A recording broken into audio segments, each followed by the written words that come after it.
quite the crowd this morning.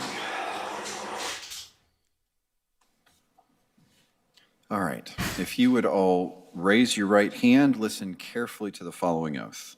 You do solemnly swear or affirm that you will conduct yourself as an attorney and counselor of this court, truly and honestly, hello, everybody, justly and uprightly, and according to law, and that you will support the Constitution of the United States and the Constitution of the State of Georgia, so help you God. If you agree to this oath, please respond by saying, I do. Very good. Well, congratulations and welcome to our bar. It is our tradition for one of the justices to offer words of welcome to our newly admitted members, and this morning that honor falls to Justice LaGrua. Good morning. Welcome to the Supreme Court and to any family members that are here with you this morning to see you get sworn in. It is my honor and privilege to have a minute to speak with you this morning. For many of you, this is the beginning of your legal career, and I suspect for some of you, it is because you have an upcoming case in front of us and need to be sworn in here. For those folks, we look forward to hearing from you in the future, and I encourage all of you that are able to stay and watch the fine advocacy we will see on both sides of the aisle today. In that vein, I encourage you to always keep in mind that while you are an advocate for your client, you are also a member of this wonderful profession that we call the practice of law. You are an ambassador of the profession to your friends, your neighbors, and the public. It is my fervent hope that in carrying out that stewardship, you will remember to let those folks know that good lawyers and good judges do their best to follow the law. As advocates, you obviously want to win. That's true. It's more fun sometimes. But just as importantly, you should want your client to believe that throughout this judicial system, they were heard and treated fairly. If you and they feel that way, there will be trust in the courts, something we desperately need right now. Maya Angelou said, I've learned that people will forget what you said, people will forget what you did, but people will never forget how you made them feel. Be a humble lawyer. Humility is so much more important than showing how much you know. The true measure of a great lawyer is not found in titles or prestige, but rather in what you strive to do, not who you strive to be. Your impact on the legal world comes from your reputation, your cases, how you advocate for your clients, and the lives that you touch along the way. You are not just a lawyer, you are a problem solver, a protector of justice, and at times, too many, a beacon of hope. Focus on doing your best for those that trust and rely on you, because in the end, what you do for others in your community will shape your reputation as a lawyer and a friend. Former Chief Justice Boggs recently quoted Luke. I think every state does this type of swearing in, but I mean, you don't have to get sworn in this way. I don't know if every state does. And entrusted with much, even more will be expected.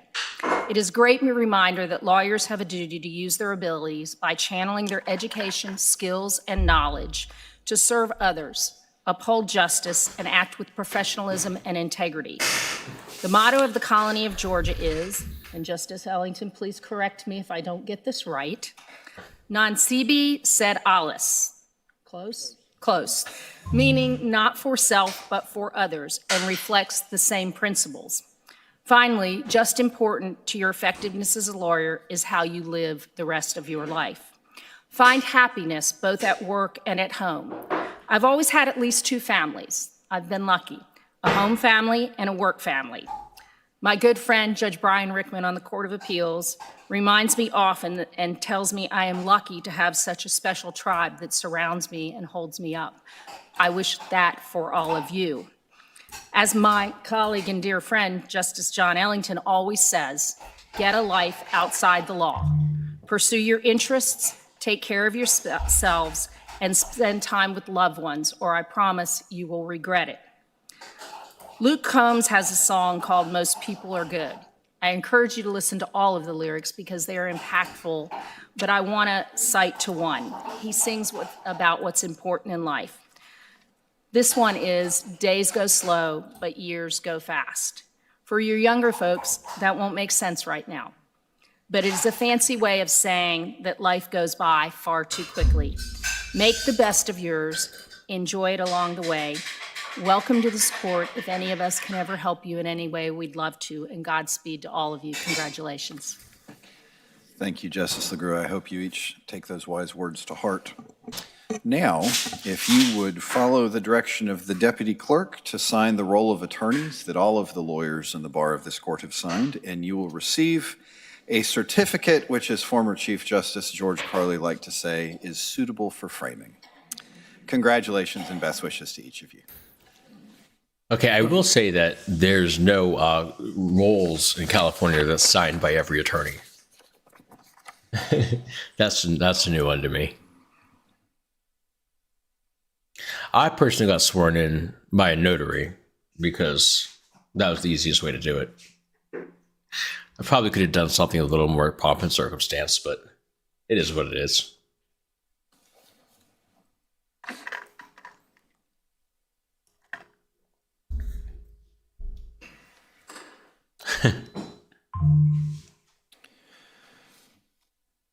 During today's session, the court will hear argument in 3 cases. Presiding Justice Warren, as you can see, is not able to join us today due to a medical procedure. She will review the recorded arguments and will fully participate in the 2 cases in which she is not recused. She, I, and Justice Pinson are recused in the final case, and we will either take a break in between the second and third case, or Justice Pinson and I will simply step away. Justice Bethel will preside in that final case. The clocks are on the clerk's desk to the left and the right of the podium. Counsel will have 2 minutes of uninterrupted opening time to present key points. A green light will signal the end of the 2-minute opening and the beginning of the question period. Counsel may invite questions at any time. Any rebuttal time reserved in advance by the appellant will be deducted from the total time allotted from the main argument, and any time remaining from the main argument by appellant that is not used will be added to the reserved rebuttal time. Counsel are not required to use all their time, as concise and focused arguments are often the most effective. And with that, Madam Clerk, please call the first case. So there's going to be Brian or Andrew. I think I see Andrew's. Is that Andrew's head down there? 0459, Hannah Renee Payne versus. It is Andrew's head down there. Andrew Fleischman for appellant, Deborah Leslie for appellee.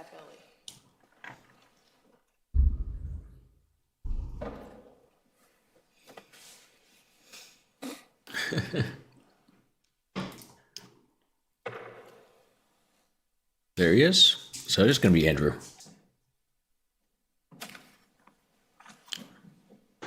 Yeah, for sure. I love Andrew. I think he's the best oral argument right now.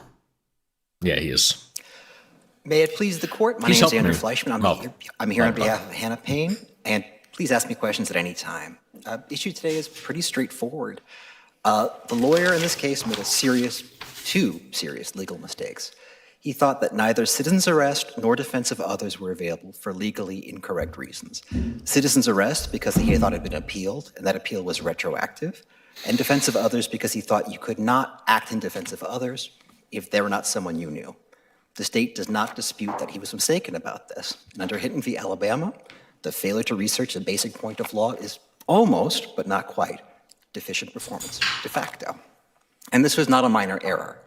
Because the jury was not instructed on defense of others or citizen's arrest, even if they believed Hannah Payne's account that she stopped an impaired driver only with the intent that he wait for police or to protect others, even if they believed that he attacked her after she approached his car, and even if they believed that he was trying to kill her, under the instructions as given, the jury could not acquit. And in fact, the state told the jury exactly this. The state told the jury, once she poked the bear, he was allowed to defend himself. And it said she had no right, no powers to stop him. He had no obligation to listen to her. And that once she approached, he was allowed to defend himself however he wanted. In other words, trial counsel's failure to understand the law dictated the result of this trial, regardless of the facts. And that is why this was ineffective assistance of counsel. I want to talk about the strategy counsel did choose, right? In this case, he decided on false imprisonment, that his defense was going to be that no false imprisonment occurred. And he chose that strategy precisely because other avenues based on his legal mistake were unavailable. He believed, probably wrongly, that if the victim of a false imprisonment can potentially escape, that means the crime has not occurred. And of course, that's not true. As we know from the cases cited in my brief, when someone is falsely imprisoned, if you are locked in a basement, for instance, the fact that you could shimmy out a window does not mean that the person is innocent of the crime. Here, trial counsel argued that because potentially Mr. Herring could have driven around up on the curb in order to get away from Ms. Payne after she stopped in front of his car, that meant no false imprisonment occurred. But that's not the law, and it was also contradicted by so many things in the record. First off, we have Hannah Payne's call to 911. So she talked to the 911 dispatch operator who tells her, don't chase, be safe. She says, I'm just going to stop in front of him. I want to stop him from causing another accident. Counsel, let me interrupt you and just ask you a Justice Land. fundamental question at the outset. Is it your position that the citizen's arrest statute that was in effect at the time permitted Ms. Payne to follow the victim from the scene of this accident and detain him, confront him? Yes. And if so, how do you get to that result based on the wording of the statute that allows, at the time, somebody to prevent the escape of a fleeing felon and not someone who's fleeing from a misdemeanor? Well, first off, you're under Pinckney v. State, a Court of Appeals case cited in my brief. The Court of Appeals held that a police officer whose post-certification had lapsed could, as a private citizen, perform a stop of someone else, a traffic stop, even if the offense was only a misdemeanor. Second, here, this Mr. Herring did commit crimes that indeed could be considered felonies. Not just that he disregarded. Does that case allow someone to, after making the stop, to then engage with the person the way Ms. Payne did? Well, Your Honor, the record is conflicted on how Ms. Payne engaged with him. It's possible that what it allowed was for the police officer to stop somebody using his lights, pull them over, and then talk to them. I don't know if it went further than that. Really, all that reasonableness questioning is up to the jury. Could they determine that what she did was reasonable? And while there were some witnesses who said that Ms. Payne approached aggressively and knocked on the window with her cell phone, Ms. Payne's own testimony was that she had her cell phone out and she said, hey, police are on the way, I need you to step out of the car. And there are good reasons she would want Mr. Herring to step out of the car. After all, he had just blown through a red light, collided with a semi-trailer, disregarded police commands, floored it into traffic, right? She had witnessed all of those things. So her reasonable concern at that point is that if he stays in the car, he might hit her, or he might continue to flee and hurt other people. There was a real risk to the public that she was avoiding, more heightened than in your typical citizen's arrest case where someone is stopping like a shoplifter. And for that reason, I think the statute— How long were they stopped at the scene of the accident before this chase ensued? 20 minutes, Your Honor. Your position is that under Pinckney, a citizen has the right to chase a defendant or a victim who's leaving the scene of an accident Your for Honor, a mile, 2 miles, how many ever miles it takes, and block them in, detain them, and confront them in their car. yes, Your Honor, that's my take. And I think, in fact, just in our daily life, when we How does that square with the wording of the statute that says if the offense is a felony and the offender is escaping or attempting to escape, a private person may arrest him upon reasonable and probable grounds of suspicion? Why does the statute refer to? I mean, there's no mile limitation in the statute. If you can do probably the this plain wording for of it. somebody who's committed a misdemeanor. Because I believe the statute also says a misdemeanor committed in their presence, Your Honor. I'm talking about the language of the statute that refers to somebody escaping or attempting to escape, Well, I which could is be— theoretically what this victim was trying to do. Well, first off, if somebody floors into traffic impaired in a disabled vehicle, they have already arguably committed aggravated assault, right? If you strike somebody with a car, you cause an apprehension, a reasonable apprehension If you of harm. cause a traffic accident, Yes, Your Honor. that's an aggravated assault? In And the the- case— Not be the how- case. How is that the case? Well, there's a case called Patterson. I see Justice Peterson smiling here. In 2016, in a case called Patterson, a man struck somebody with his car. And the question was, is it aggravated assault if he didn't intend to strike them?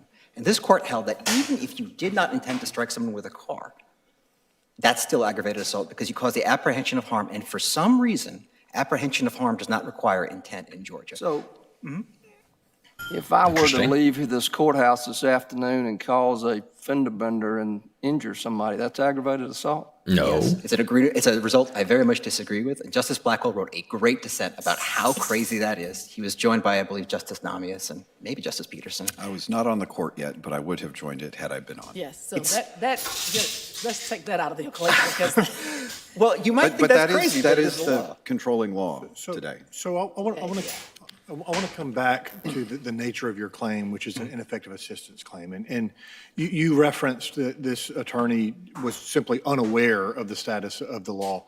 And while that's, important, it's not really controlling for ineffective assistance. We have to say that no reasonable attorney would have done what this attorney did. Isn't that a better, when we say deficient performance, it doesn't really matter why this attorney acted this way. The real question is, could this be a reasonable thing for an attorney to do? I'm going to disagree with that. So under Hinton v. Alabama, if you are failing to research a basic defense in your case, then the Supreme Court of the Supreme Court of the United States said that's basically deficient, even if another lawyer might have made the same choice with sufficient research. So if you fail to research something and it turns out to be inapplicable, no one would ever know it was deficient, right? That's correct.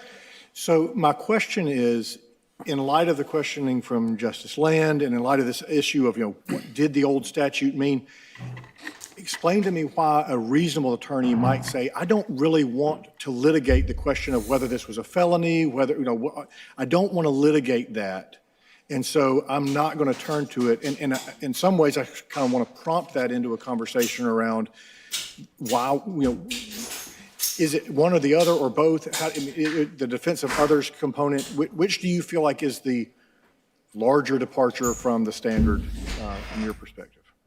Well, so what you said in Floyd and other cases is at the point where you've established that the attorney has made a mistake of law, then you have to show that it's not part of a sound strategy.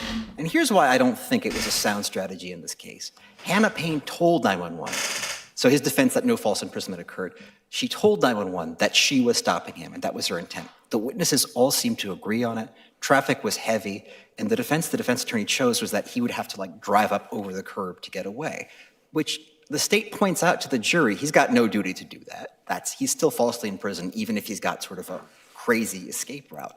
So it's sort of like Swanson. The defense that he chose is basically inapplicable in the same way that in Swanson a felon couldn't claim self-defense. And he only was stuck with this avenue. That's not a very sound strategy because he did not know that he could raise defense of others. Was the issue of false imprisonment a jury question? Yes, Your Honor? And the jury could have acquitted Ms. Payne of false imprisonment. The jury could have, for whatever reason, acquitted her of false imprisonment. They always have that option. But was it a sound? This lawyer could have pursued a defense strategy seeking an acquittal on a basis other than citizen's arrest. Absolutely. Which is what he did, correct? Absolutely. But the reason he chose this strategy rather than another strategy is because he failed to conduct research on a basic point of law, which is deficient performance. So in Strickland, we talk about how we give a presumption of regularity, a presumption that the lawyer is doing his job. And when a lawyer fails to investigate, we diminish that presumption. The total failure to investigate results in a much diminished presumption that the lawyer had a good reason for what he was doing. So let's presume deficiency. Why was there prejudice given all of there's considerable conflicting testimony in this case about what exactly it was that she did. And the jury was not required to credit her version. And a number of the other versions, I think you have a much harder time with prejudice. So why would there be prejudice here if there was deficient performance? Because I think even the versions of events that are supposed to be more state-friendly actually still provide a self-defense avenue for Hannah Payne at the point where she's being pulled into the car and the car is accelerating. So Ms. Payne's account is that she approaches the car, she's being dragged. She says, I have a gun, she pulls it. They struggle over the gun goes off. Well, then you have Cameron Williams. Cameron Williams says, well, she's up on her tippy toes. They're struggling back and forth. You have Miss McCraney. There's some sort of struggle. You have Miss Rowland, who says, well, Hannah was trying to unlock the door for a minute or two inside. Now, I don't credit her view of what happened, but what's clear is that Hannah is being pulled into the car accelerates and strikes her car while she's being pulled into it. And this court has held that being dragged from a moving car is enough to pose a deadly threat. You can respond with deadly force.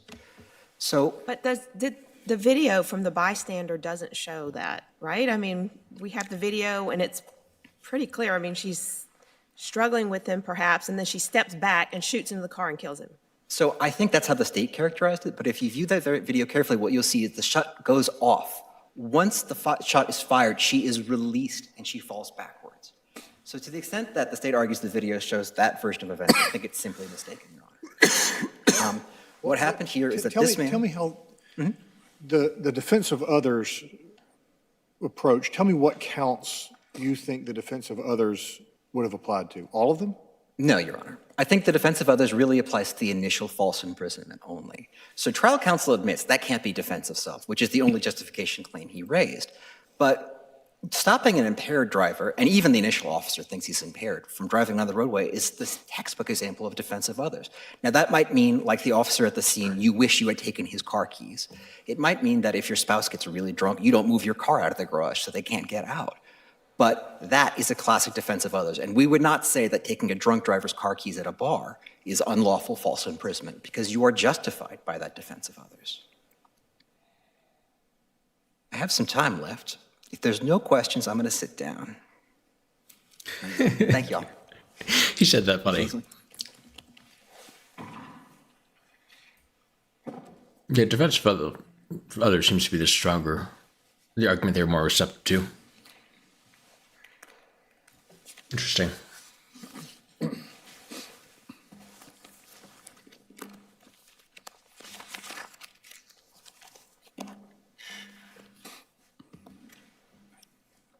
Good morning, Chief Justice, Justices of the Supreme Court. My name is Deborah Leslie, and I represent the state. I like her accent, May it too. please the court, a She's no defendant Justice Lamb, is but still. entitled to a defense instruction only when there is some evidence supporting each statutory element. That threshold was not met here. The evidence showed that Ms. Payne was the aggressor. She used unreasonable force and fatally shot an unarmed, non-threatening motorist, Mr. Herring, after ignoring 911 directives. The trial court correctly denied the motion for new trial because the evidence did not authorize either a citizen's arrest or defense of others instructions. Because the instructions were not supported by the evidence, trial counsel was not deficient, and there is no Strickland prejudice. If I may proceed, if there are no questions. Thank you. I'd like to start where Ms. Payne approaches the vehicle, where my esteemed colleague characterizes that she was making a legal stop. If I may, Your Honors.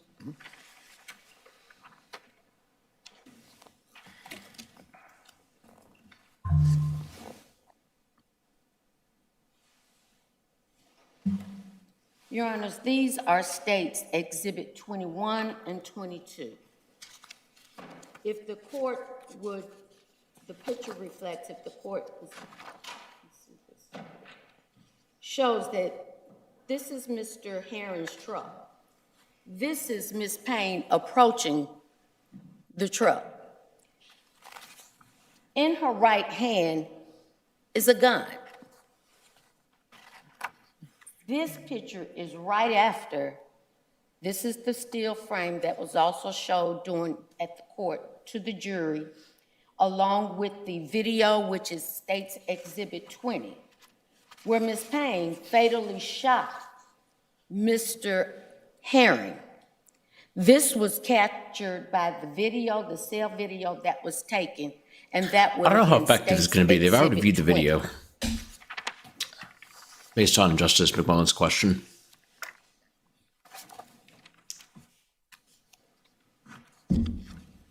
This picture right here Got it. is right before the shot, the shooting, where there seems to be maybe her giving him instructions.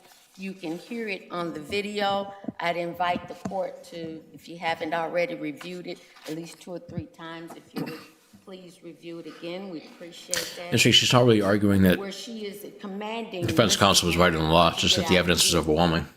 Right there at the left, it's a little difficult to see, but that is Ms. Payne's vehicle, where it has blocked Mr. Herring's vehicle. He cannot move in. And the car window right here, that is Mr. Cameron Williams' vehicle as he is riding by and filming the incident.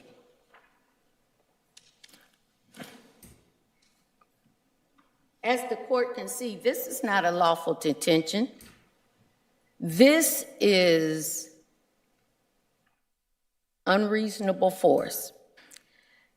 Counsel, so is it the state's argument that there wasn't even slight evidence to support a citizen's arrest instruction? Your Honor, slight evidence is sufficient only when there is some evidence supporting each statutory element of the defense. Here, there was no evidence of that to support citizen's arrest. So what was missing? That's a bold claim. In terms no of slight evidence. evidence is just a little bit. So what are you saying is missing such that it's not even an instruction that, if requested, should have been given? The lawful detention, an imminent threat of defense. Here. But so, I mean, your colleague on the other side points out that there was a lot of conflicting evidence about the circumstances as a whole. I mean, if you look to everything sort of the state credits, then sure, but given the balance of that evidence, if the jury could have credited a different version of events, isn't that enough to warrant the instruction? Even so, Your Honor, still the evidence must support the statutory element of the defenses of citizens' arrests and defense of others, and none was here. Which element was lacking? For citizens' arrest, a lawful detention, defense of others, there was no imminent threat of unlawful force against a third person. I mean, she testified that there was, didn't she? No, Your Honor. When she's chasing him, I mean, she says he's careening, across the road. That's not imminent threat to others? Your Honor, I don't that think this is the was strongest argument. Ms. Payne's subjective belief. There was no. But that's evidence. Yes, Your Honor. Why isn't that slight evidence to support the giving of the charge? There was not a lawful detention, Your Honor. What about the detention? I'm not talking about the interaction when we get to the car itself. What about the detention was unlawful? Your Honor, before we get to that part, Ms. Payne was instructed by 911 Yeah, this isn't going well. not to pursue. They had the tag number. Is under the old code, I mean, I know it's all been repealed, under the old code, Yes. a citizen, what about the old code allowed 911 to take away a citizen's arrest rights under the old code? Yeah, she's not This helping. was not a felony. This was a misdemeanor. Did she have the right to chase somebody that had just committed a misdemeanor? I'm sorry, Does Your a Honor. citizen have the right under this statute to chase somebody who has committed a misdemeanor? No, That's Your not Honor. in the statute, is it? No, Your Honor. It has the former OCGA statute that was in effect at the time did not permit you to chase an individual that had committed a misdemeanor. It was a felony, a hit and run. Is that consistent with the Court of Appeals ruling? Then, My understanding is, Mr. Fleischman has cited a case to us from the Court of Appeals saying that that actually does extend to misdemeanors. Pinckney. Pinckney. Hinton v. Alabama, Pinckney. Pinky, That's where he said that someone could be charged with aggravated assault just for a traffic accident. I'm not aware of Pinky's holding, Your Honor, but I would be glad to provide the court with a supplement if permitted. So again, in a world where we're talking about slight evidence, I mean, if there's an accident with potential injuries, you know, we don't know what she observed, she saw the condition, and we see somebody leave, that might be sort of fleeing the scene of an accident. I mean, and then you see somebody driving in an erratic manner. I mean, I'm just trying to I want to make sure that I understand the state's argument in terms of why there wasn't slight evidence. Now, just because there's slight evidence and just because a charge may have been allowable if asked for, doesn't make it ineffective assistance of counsel not to ask for it. I just want to make sure that I understand the state's argument as to why the charge was unavailable as a matter of law. Your Honor, the charge was unavailable as a matter of law because the law does not permit a citizen to chase, block, strike, and fatally shoot an unarmed, non-aggressive motorist, Mr. Herring. So, counsel, let's assume that there was at least slight evidence to support the instruction. I mean, the state doesn't need to win on that point to prevail here, right? The question is just, it's ineffective assistance. So the question is just, was counsel's performance deficient here for not requesting this instruction at all, given the sort of other defenses and things like that? Can you move to that part of the argument and explain why a reasonably competent attorney might not have requested this instruction and instead sort of conducted this trial in the way that trial counsel did here? Yes, Your Honor. Mr. Tucker testified that considering the evidence that Ms. Payne had approached the vehicle and that there was a fatal shooting, the theory was self-defense and accident. And if pursued citizen's arrest, that would have, what he testified to, conceded false imprisonment. And he knew that if he opened that door, there would be extensive cross-examination regarding her false imprisonment. And so what's your response to your colleague's argument on the other side that false imprisonment here was going to be pretty hard to disprove because even a brief sort of stop or restraint can amount to false imprisonment? In other words, that defense was a quite weak defense such that it wouldn't have made sense to prioritize that one over citizen's arrest. Your Honor, in regards to Mr. Tucker's testimony at the motion for new trial, Mr. Tucker looked at the evidence which did not support a citizen's arrest or a defense of others because of the things that happened Big play. that led up to the fatal shooting. Yeah, I mean, Based it upon definitely the doesn't support evidence, self-defense, it though. did not support That's even the crazier, statutory elements of the omitted which I think is the defenses. problem. So Like on that self-defense point, is the insane. same conversation we had about the citizen's arrest piece. As I understand the argument from your colleague across the way, the defense of others really potentially applies to the false imprisonment count. What element of defense of others would be missing with respect to the false imprisonment count? I mean, in other words, was there a lack of evidence that this defendant, not contested evidence, just no evidence whatsoever, that this defendant blocked in the car, understanding that to be an act of ceasing an impaired driver from continuing on the roadway? And what else what other evidence would have been required to get a charge on defense of others? The imminent threat, Even threat to unlawful others. threat of force against a third party. Yeah, there's evidence of that, That would be though. the element that's missing.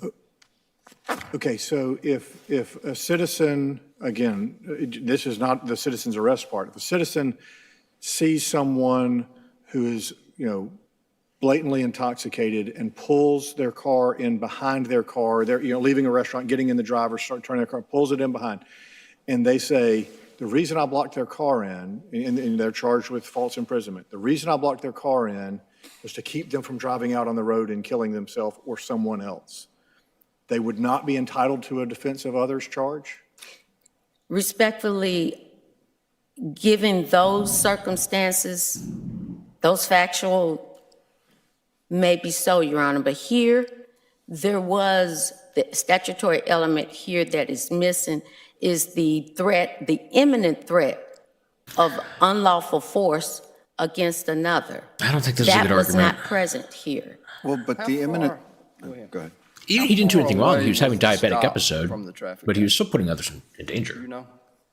Your Honor, respectfully, I do not have, Because didn't Ms. Payne, the argument on appeal is she's just trying to stop this motorist to protect other people to get her off the road, but didn't she testify that her intent was to get her to get the victim here to turn around and return to the scene? In yes, other words, drive the vehicle back to the scene, not just stop and let's get the police to come here, but her testimony was, I was trying to get him to return to the scene of the accident. Yes. Which seems inconsistent with an argument that I'm just trying to protect the public. yes, Your Honor, that is correct. It is inconsistent at the point where, to begin with, the point where she left the initial accident scene where Mr. Herring had a medical emergency, hit the back of the semi-tractor trailer. The Department of Correction officer that was on scene at that time, off duty, noticed, based on his experience, that Mr. Herring at the time was confused, slumped over the seat. He appeared to be having some type of medical episode based on his observation. At that point, he got out the car. He told him, just stay there. I've called 911. Help is on the way. That's what he told everybody on the scene. And then Mr. Herring got out the car, looked around, confused, got back in, and left the scene of the accident. 20 minutes later. I'm sorry, Your 20 Honor. minutes later. 20 20 minutes. minutes later, before we leave that scene, he asked them, he didn't ask anybody, he just told them, get the picture of the tag, get the tag. And that's when Ms. Payne was getting the picture of the tag or got the tag, called it in, and 911 dispatch told her, we have the tag, thank you. So from that point, it exceeded a citizen's arrest because they instructed her not to follow, do not chase. Can I ask you a question? Say if we say it was deficient, was it prejudicial? Did it prejudice her? And if not, why not? Your Honor, assuming that it was deficient, still there is no Strickland prejudice because there is no reasonable probability of a different This is the stronger argument. outcome considering the evidence. Counsel, I guess I'm unsure about the prejudice piece, because if we assume deficiency, it's because any reasonable counsel would have requested this particular instruction and thus sort of advanced this particular defense, even given the other defenses that were available. So if we assume that and then get to prejudice, it seems like it becomes a lot harder to say there's not a reasonable probability of a different outcome, because the whole basis for saying it's deficient is like any reasonable attorney would have raised this defense despite these other defenses being available. In other words, implicitly, those other defenses would be pretty weak, right? And so I just have trouble squaring prejudice with, if we find it deficient, how we don't also get to prejudice when that's the kind of argument that's being made for deficiency. Can you help me out with that? Yes, Your Honor. Considering the evidence, Ms. Payne chased, she blocked, she struck, and she fatally shot an unarmed motorist, Mr. Herring. Her conduct escalated past what a reasonable citizen, if we should say, would do. Here, the evidence did not support citizen's arrest or defense of others instruction. She knows the record really well. Because it did not, counsel wouldn't have been deficient for pursuing meritless instructions. And the court does not presume prejudice based on omitted instructions that are not supported by the evidence. I mean, again, the self-defense is definitely not supported, which I think is a problem. If there are no more questions, So before you sit down, Yes, there's sir. one more thing I need to ask you about, unfortunately. In reviewing the trial court's order denying the motion for new trial, there are at least 5 citations to cases that don't exist. Oh! And there's at least 5 more I didn't know citations about to this. cases that do This not wasn't in the support the brief. proposition for which they're cited, including 3 quotations. that Whoa, don't I did not know about this at all. My understanding is that you prepared the order for new trial, the denial order for the trial court. Were those citations in the version of the order that you submitted to the trial court? no, Your Honor, I do not believe so. They were not. I did prepare an order. That order was revised. So those non-existent cases were cited in your initial brief opposing the motion for new trial. Oh my. This is, oh man. Schiff, if you're still here, did you know about this?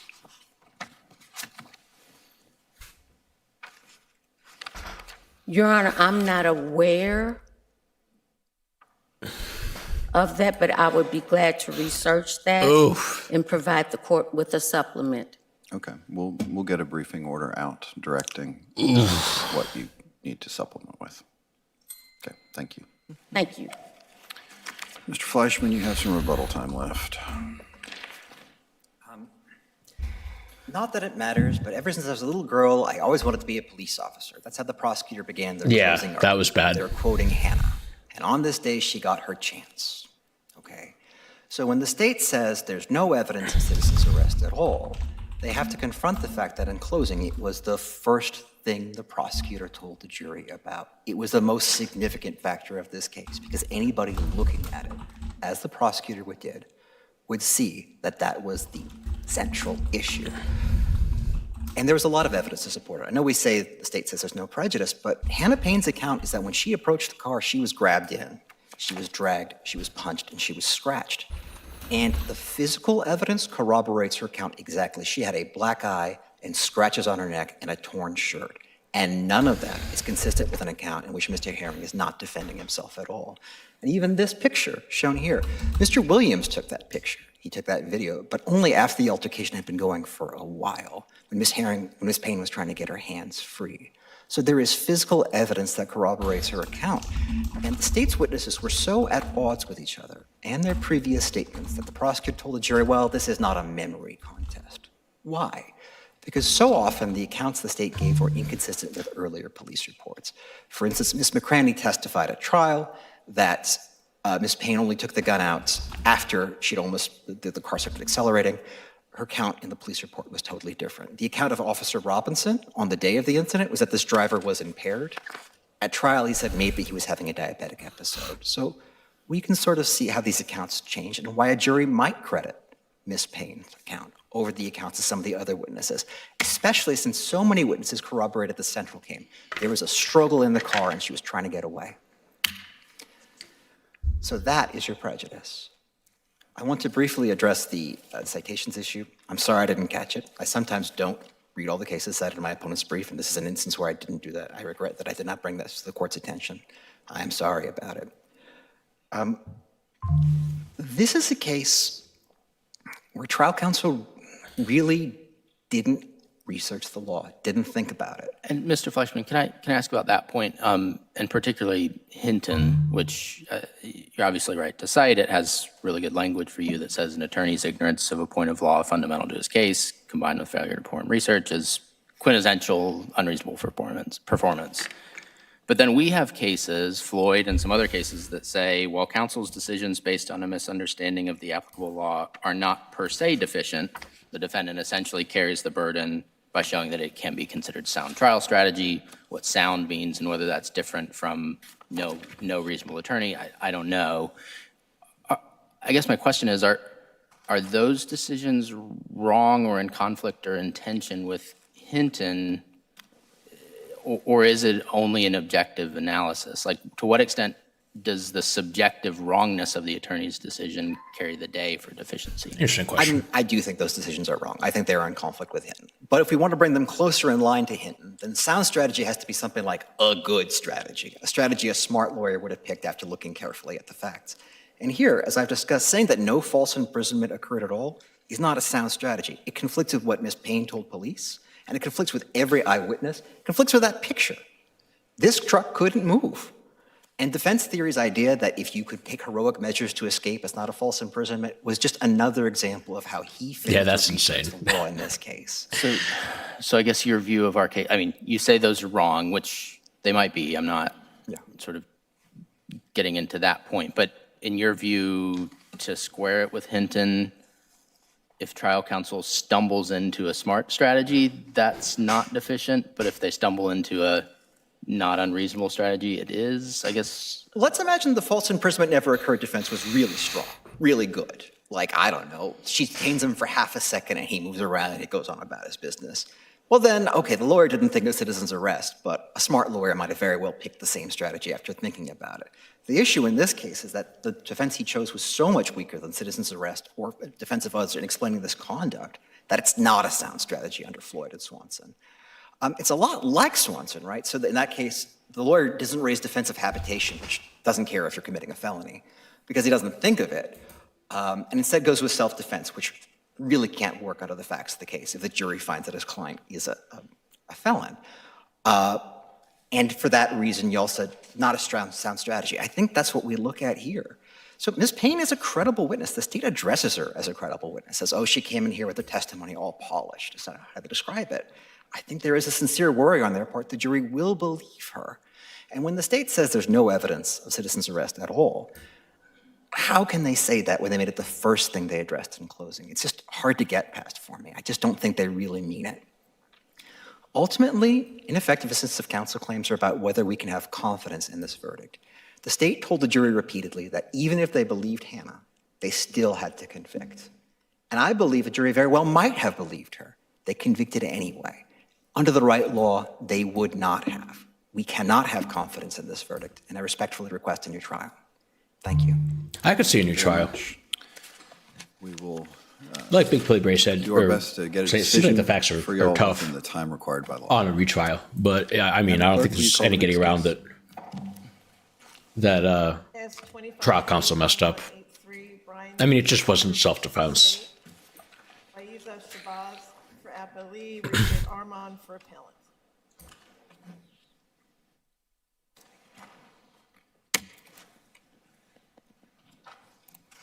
Oh yeah, get well soon, Justice Hawkins. She is a shining star of the court. One half of the redheaded duo. I hope she gets well soon. I hope she wins her re-election bid. Or is it her first election? Let folks.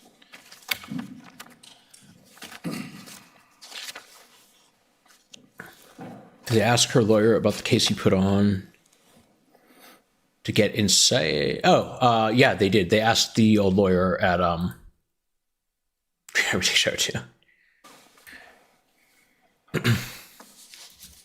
Yeah, I wouldn't be surprised if they pled something down on remand, if it goes to remand. They said they're going to order additional briefing on the AI. I'm really excited to see what comes of that.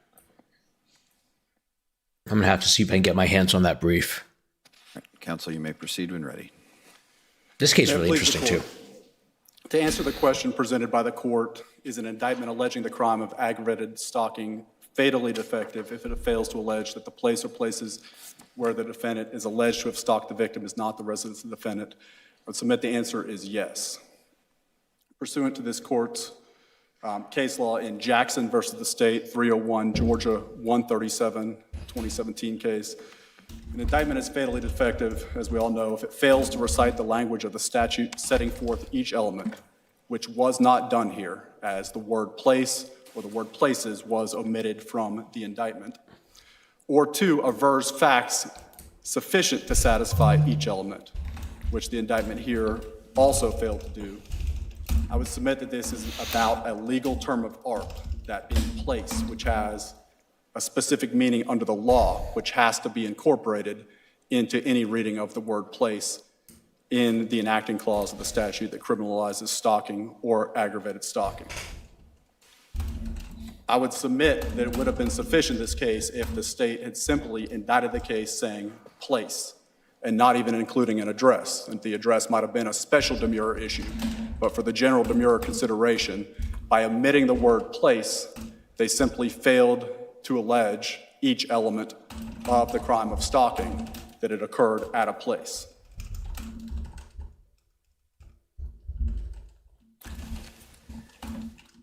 I would submit that it's not an affirmative defense here.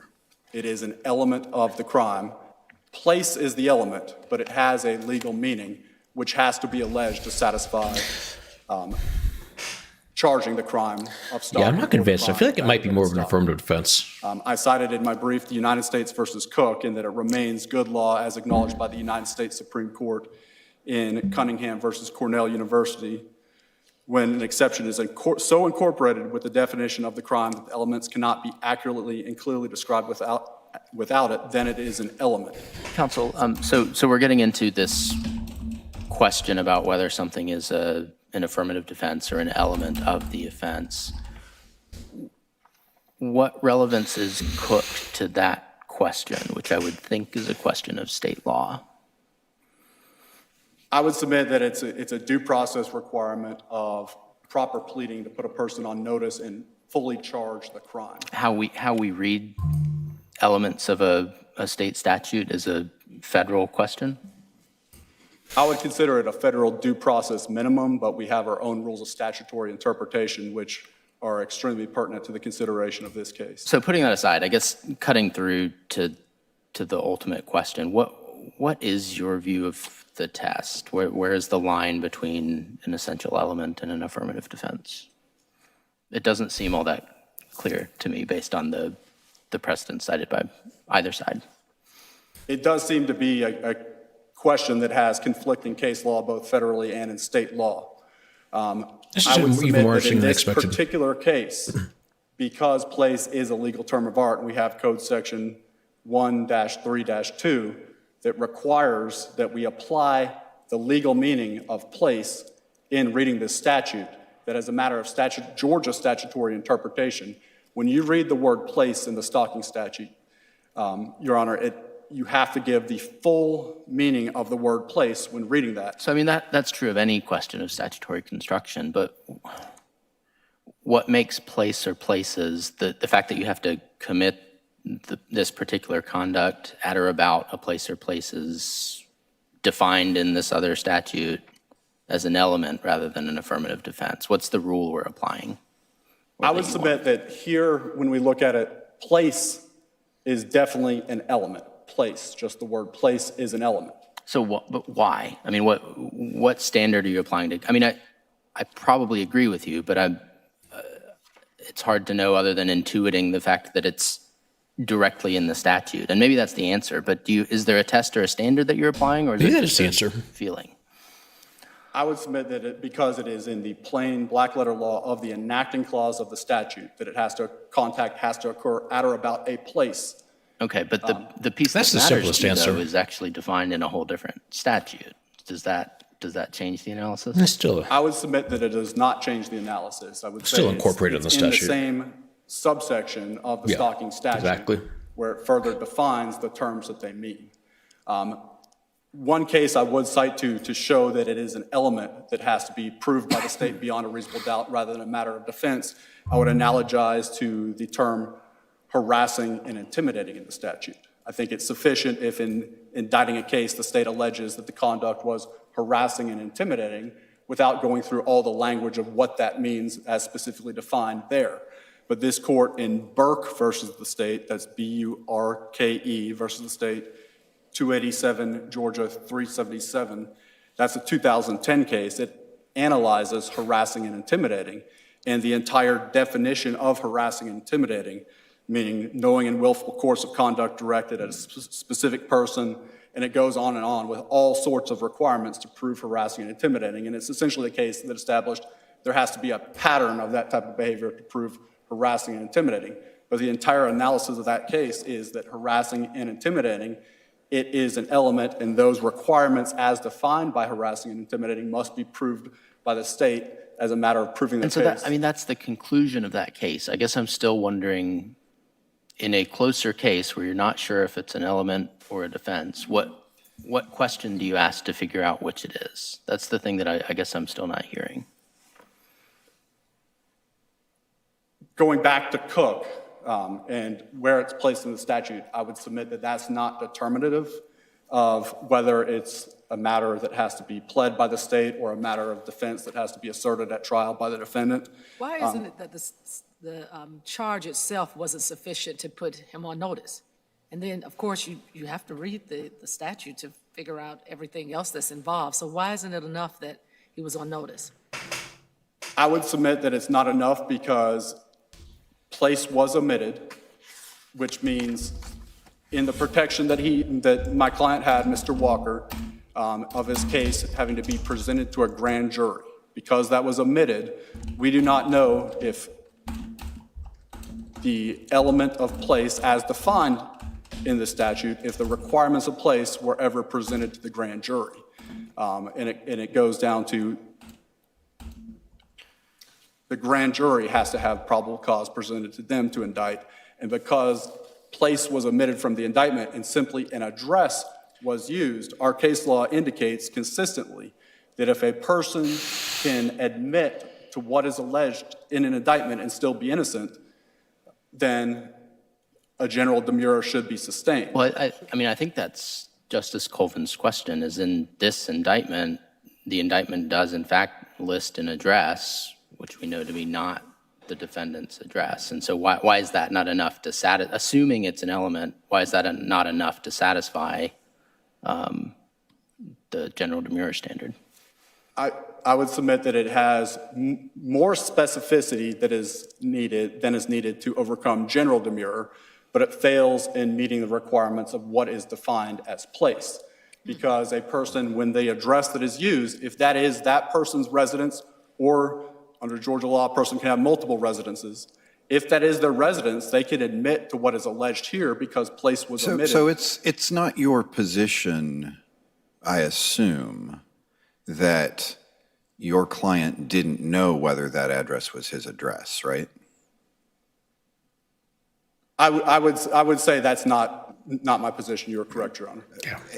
We usually think about general demurrers as being about notice to the defendant as to what it is that they have to defend against. The point that you make about the grand jury having to find probable cause on each element of the crime is an interesting one. How much has our case law sort of turned on that in terms of determining what needs to be alleged in an indictment? I would submit that it's of extreme importance in the case law.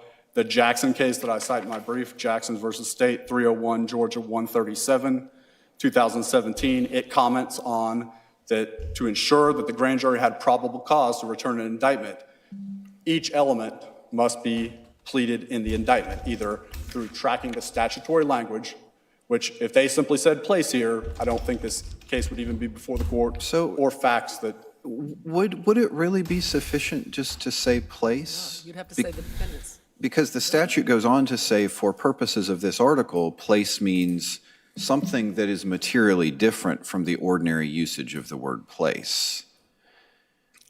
Well, understanding that concern, Your Honor, I would submit that because it is a legal term of art, if the state were to have pled place, they would be. It's not just a legal term of art, it's a defined term in the statute, right? Correct, it's a defined term in the statute. So by saying that, we presume that everyone knows the law and you can go and look at that and find. So you're saying it's sort of incorporated by using the term? I am saying it's incorporated, yes, but I think it does not run afoul of Jackson as far as incorporation by reference. That's a totally different scenario when you say, for example, while omitting an element of a crime, that it's saved by giving reference to the specific code section when there might be multiple variations of how to. So if it had just said place, he did this in a place, how does the grand jury know that they need to conclude that the place where it happened was not his home? And are you suggesting that that language has to be in the charging document, not the residence of the defendant? Because that's what it sounds like you're saying to me, that would always have to be in there to adequately put him on notice. As to the first question, I would submit that because place is a legally defined term of art, it's a defined term in the statute, it would be sufficient. It may be a legal fiction that the grand jury knew that, but Code Section 136, ignorance of the law is no excuse. It's sort of that scenario.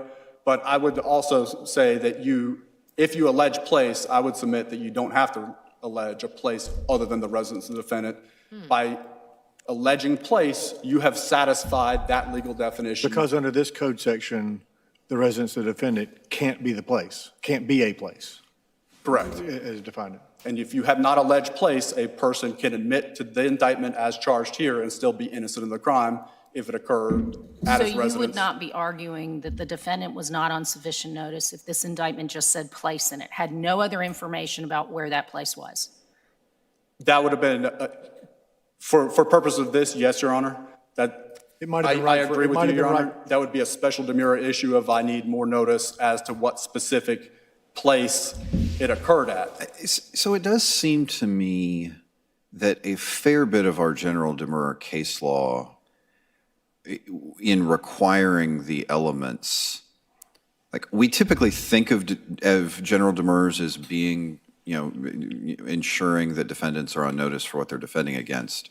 But a number of our cases in what we require to be alleged strike me as very technical and not really about notice. Like here, the defendant knows where his house is. There is no question that the defendant knows what his address is. And so the defendant doesn't need any notice about where his house is if there's a address listed.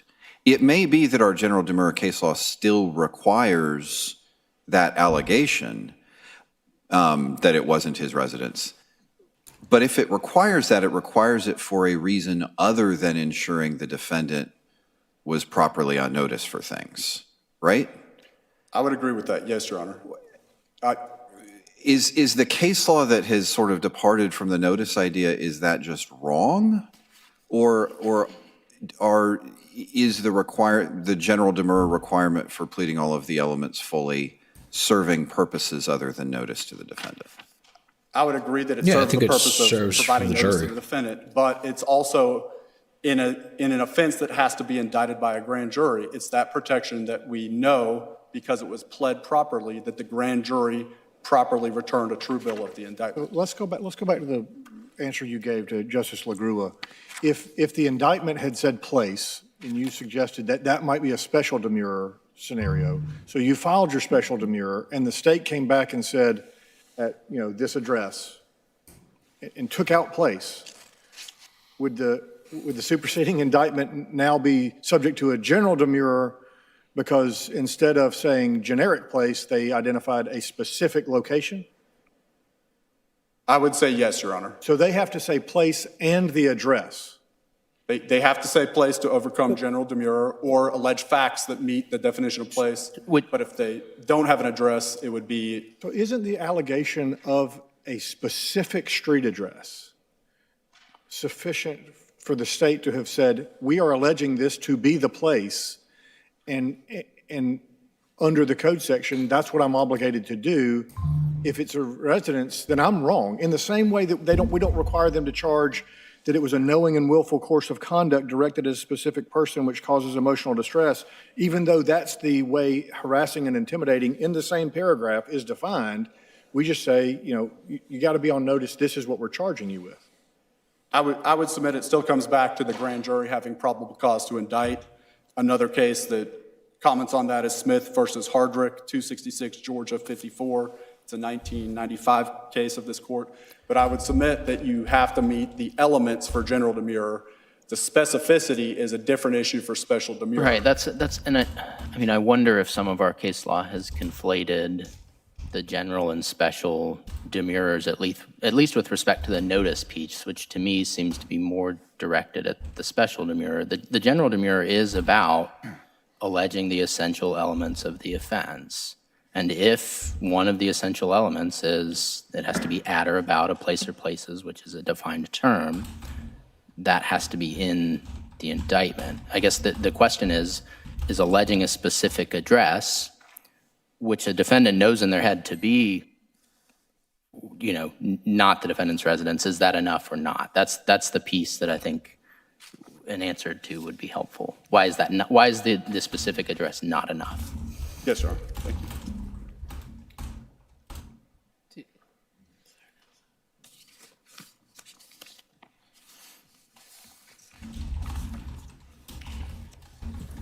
Good morning. May it please the court, I am Faiza Shabazz, and I am representing the state of Georgia in this matter. This court should affirm the Court of Appeals decision because the residence exception to place or places is not an essential element, but rather an affirmative defense, and therefore an indictment is sufficient without it. We have a general offense statute here with a narrow exception that applies under certain narrow circumstances, and that amounts to an affirmative defense. Indictments only need to allege the essential elements to be sufficient. They do not need to allege every exception, and they do not need to include a definition of every word that is used in the statute. Essential elements are those elements that go to the intent and conduct that form the offense. Now, the defendant can still raise this exception as an affirmative defense, but because the statute is a general offense statute, the state does not need to define the persons and circumstances that are accepted from this offense. Ultimately, the indictment is sufficient because the defendant cannot admit to the allegations and still be innocent. The indictment alleges that he unlawfully contacted the victim at a specific address without her consent for the purpose of harassment and intimidation and violation of a TPO. That tracks the aggravated stalking statute and includes all of the elements. If a defendant needs more specific information, he can file a special demurrer, but not a general demurrer. So that's for that reason we believe the Court of Appeals decision should be affirmed. So how is it that the doing of the thing that he did at that particular address satisfies the statutory element of place, when the statutory element of place is defined as any public or private property other than the residence of the defendant? Well, first I would say that typically indictments do not define terms that are used within that statute. Right. The problem is the indictment didn't use the term that's used in the statute. That is correct. However, we did specify a place, and in addition to that, we indicated in the indictment that he unlawfully contacted her at that place. Well, so, but counsel, I mean, place is a defined term that's defined as somewhere other than the defendant's residence. The indictment just gives an address. It does not say or indicate in any way that that's not the defendant's residence. And you cite the sort of test that we've given sometimes for general demurrers that can the defendant admit all the factual allegations and still be innocent of the crime. The defendant technically can admit that all of this happened at that address and not be guilty of the crime because the defendant has not admitted that that was not the defendant's residence, right? That's not something in the indictment that is part of This is such a nerdy lawyer question. I love what the it. offense entails.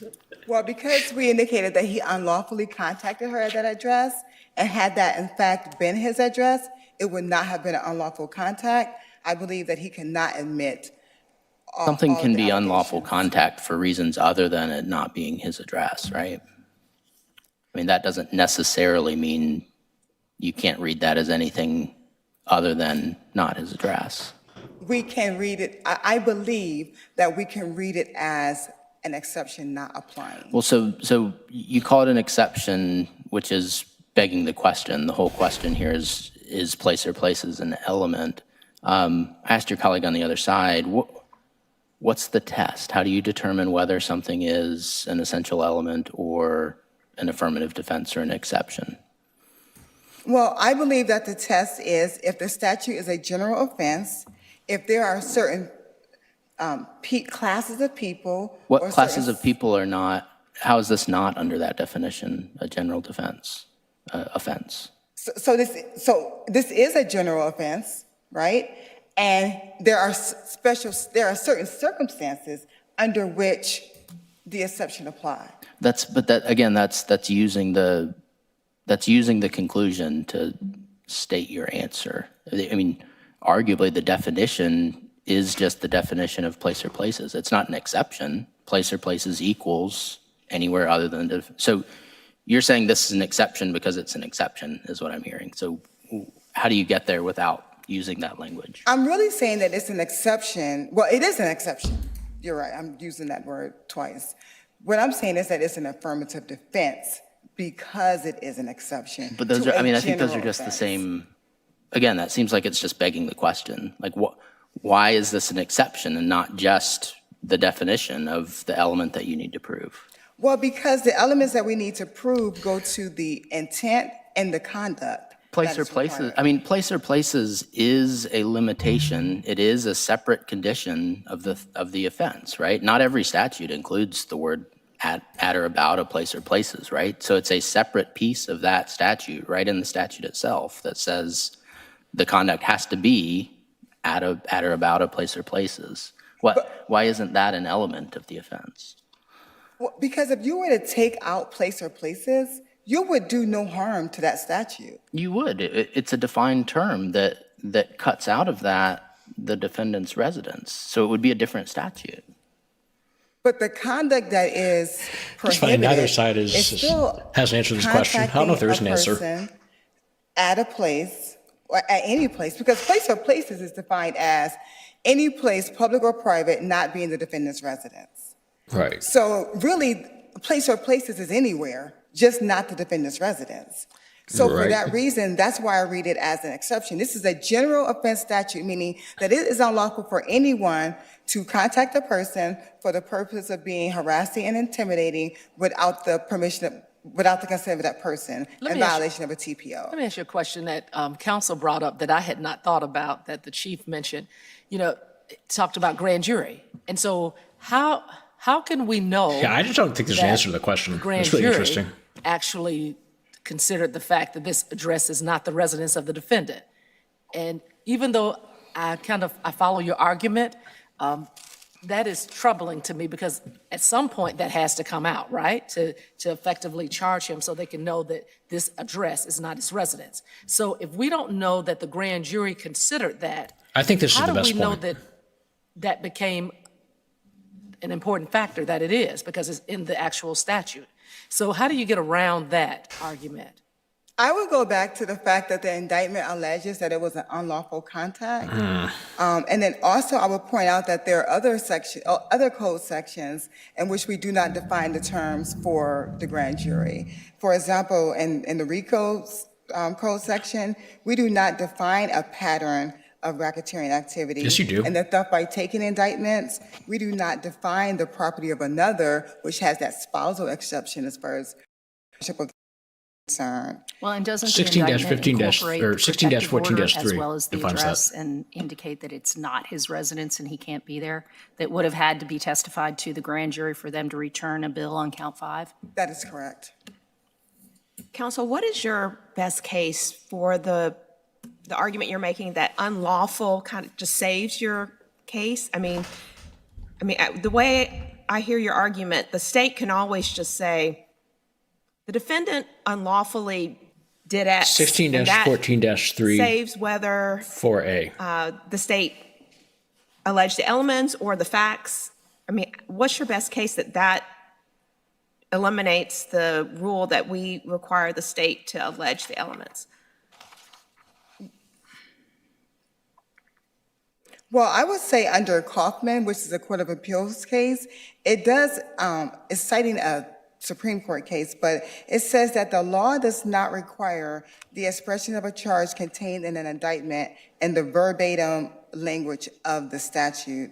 So I think that's what we have here. Like, even though we're using the word unlawful, we're not saying that unlawful modifies the entire, all the terms in the indictment. We're saying that unlawful just modifies the address where the contact occurred.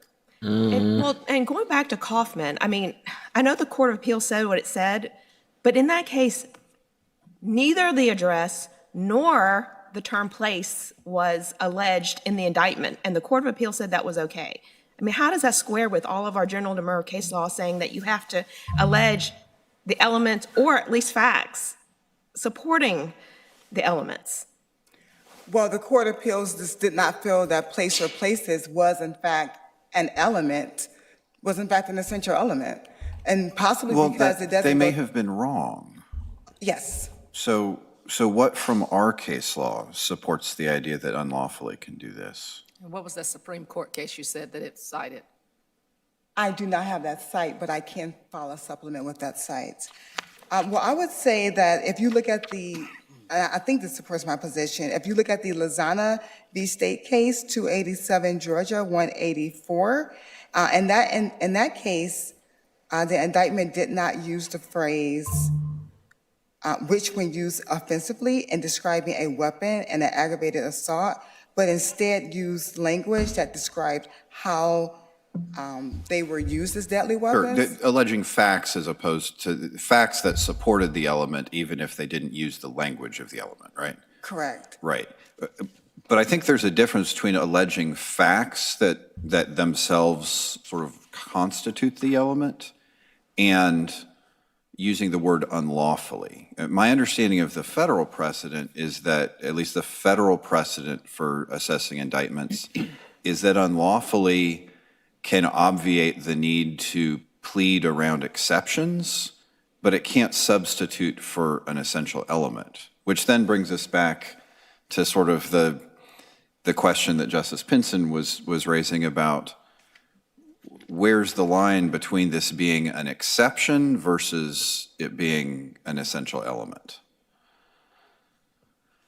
I know it sounds like circular talk, but like even when you look at Boudani says that if you have a general offense and then you have exceptions to that general offense, those exceptions are affirmative defenses. But I mean, counsel, you can see why this is at least arguably different from that, right?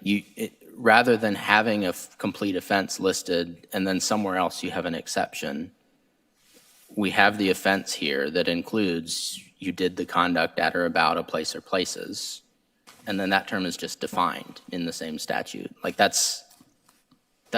sounds like it's all just, this is the thing you have to do to commit this crime, which is a little bit different from something external to the statute that accepts you from having committed the crime. I mean, that's fuzzy, but at least that's a line, and I'm having trouble hearing what other line we might draw. Well, place or places, of course, is actually defined in 16590, not 16591, which is the aggravated stalking statute. A definition section for this statute, right? Correct. But to that point, the definition section, we routinely do not define the definitions in an indictment. That's what the jury instructions are for. The jury instructions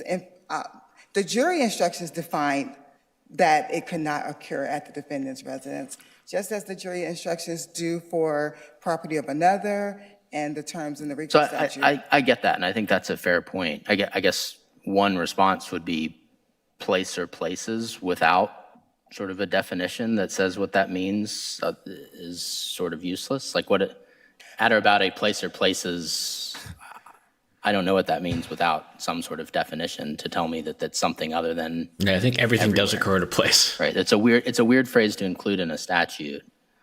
if all you mean is it can happen anywhere. If it can happen anywhere, then we just don't include the term at all, right? I just, based on what an essential element is, meaning it's you have the intent that's required and the conduct that's prohibited.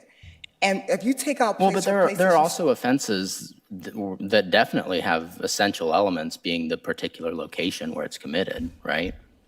Dwellings, dwelling houses, things like that, burglary, et cetera. Right, so that can be, a location can be an essential element, no? Certain offenses in certain government buildings, things like that, you know. That is true. Coming back to Boudani, I mean, Boudani on its face would seem to be a good case for you, but the problem with Boudani, and I think part of the problem here is just, I don't know that there is a particular case that's really on point. Boudani was a case under the Controlled Substances Act, and the Controlled Substances Act actually has a subsection that expressly says the state doesn't have to allege away exceptions in any indictment. And there's no similar statutory provision in the aggravated stalking statute. That provision applied only to controlled substances.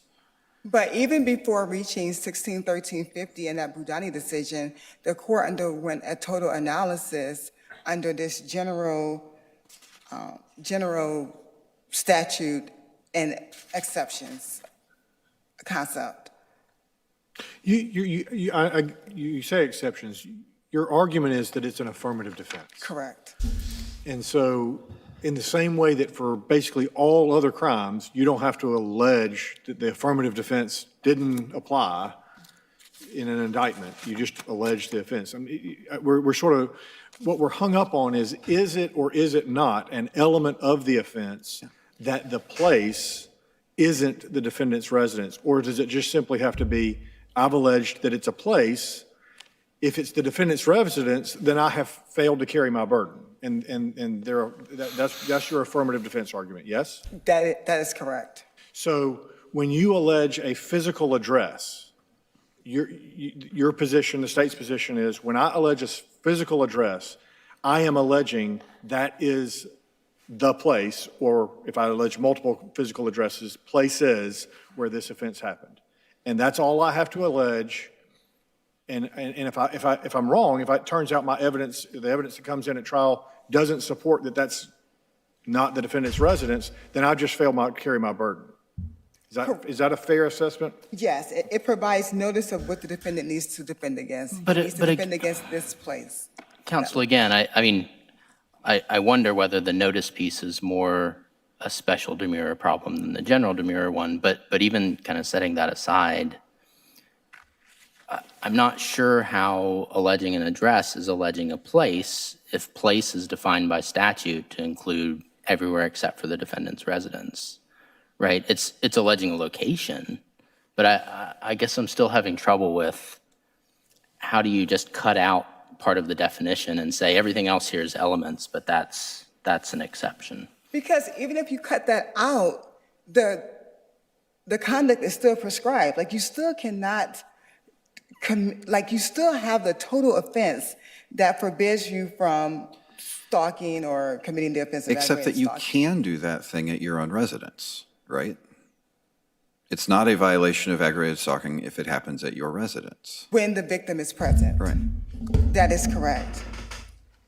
In that circumstance, it would not be. But that is a limited carve-out, and that's why I consider it. It's just part of the statute, though. It's not that. Why is it a limited carve-out? It's a literally limited a part of the carve-out, and that statute. is why it is an exception. Generally, you cannot commit this conduct, but there's a little carve-out, and because it's just a small carve-out, it's an affirmative defense, and we don't have to allege it. So does Part of the statute, though. How is this case different from our case called Herring about the dentist and the unlawful practice? I mean, it seems like it was the same thing because the charge was unlawful practice of dentistry unless you're grandfathered in. It's in the same sentence of the statute. It seems like it's the same scenario. You've got a general law and then you've got some sort of exception unless you're grandfathered in, but we said you have to allege that. I would liken it more so to Kitchens, that case, which talks about hearing, because with hearing, that's a non-general offense. The practice of dentistry in and of itself is not prescribed conduct. So you can practice dentistry, but you had to have been licensed, or you had to have been practicing before this code section had been passed, or you had to be licensed. So I would say it's more like the inverse. So you're defining a general offense as only relating to certain people, but why isn't the practice of dentistry a general offense? Because I'm not allowed to practice dentistry. I'm not a dentist. So it applies to me too, just like anybody else.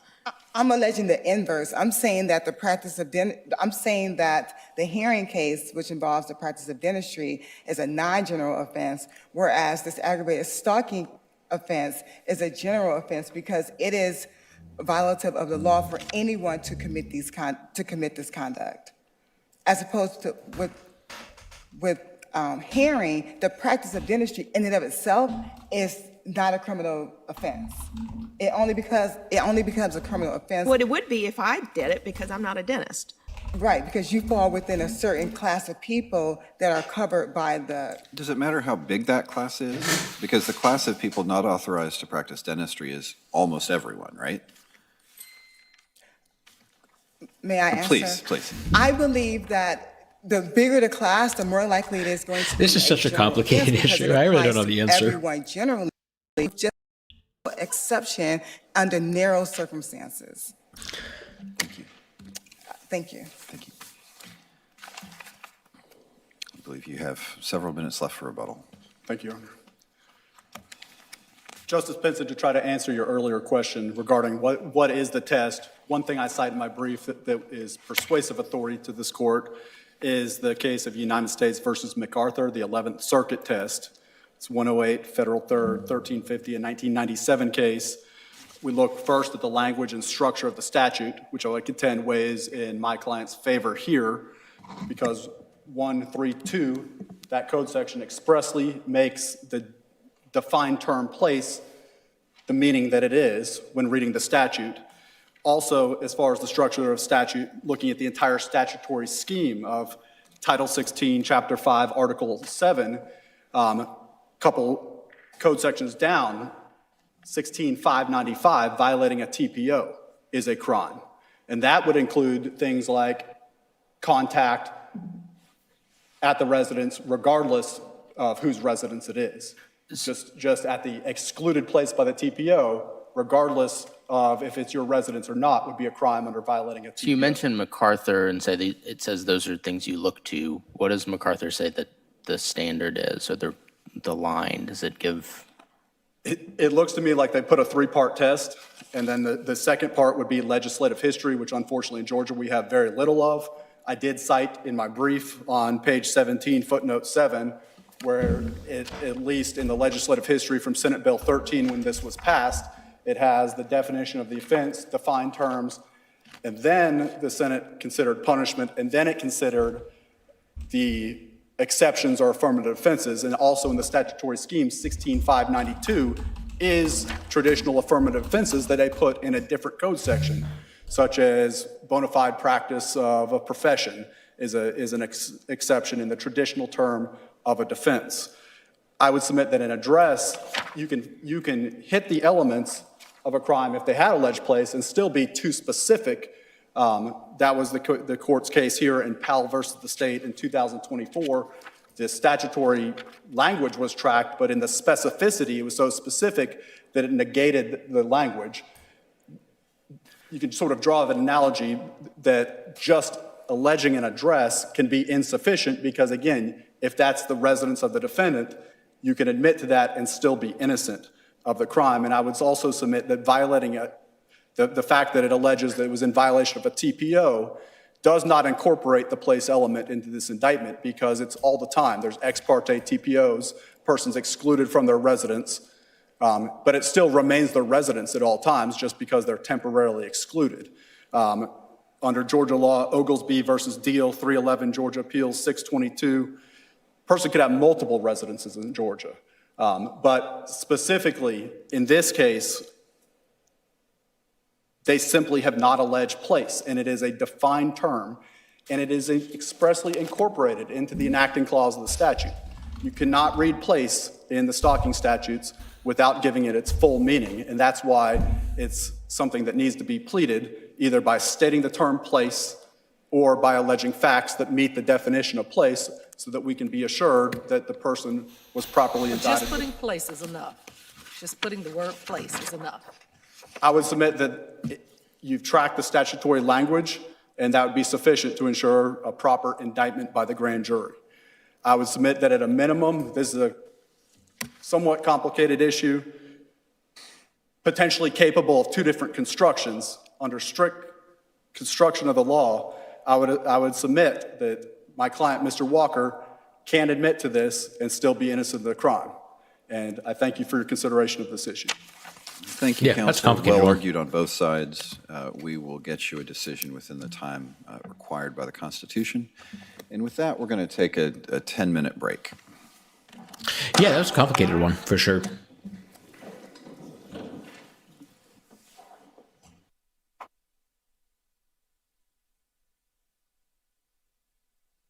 Should we cut in on Kat, see what she's up to?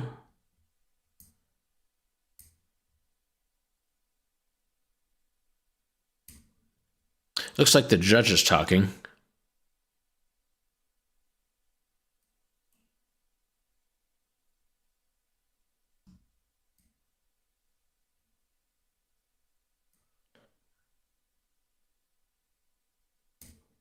All right, hold on. I'm not very fast at this.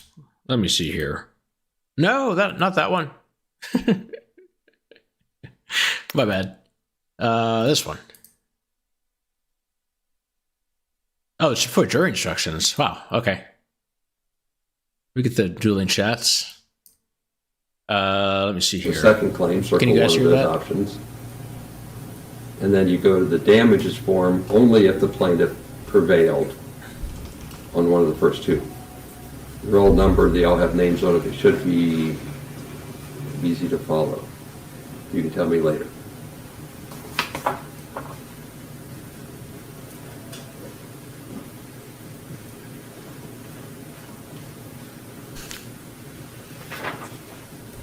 What do you do when you go back there? The first thing officially you need to do is pick a foreperson. Now, the foreperson's not the shop foreman, they're not the boss. They don't tell you what to do. The foreperson's job is to organize the discussion, engage people, keep track of the exhibits, be the committee chairman. But the foreperson doesn't convince you to do what they want, they organize the discussion. There's no way to pick a foreperson.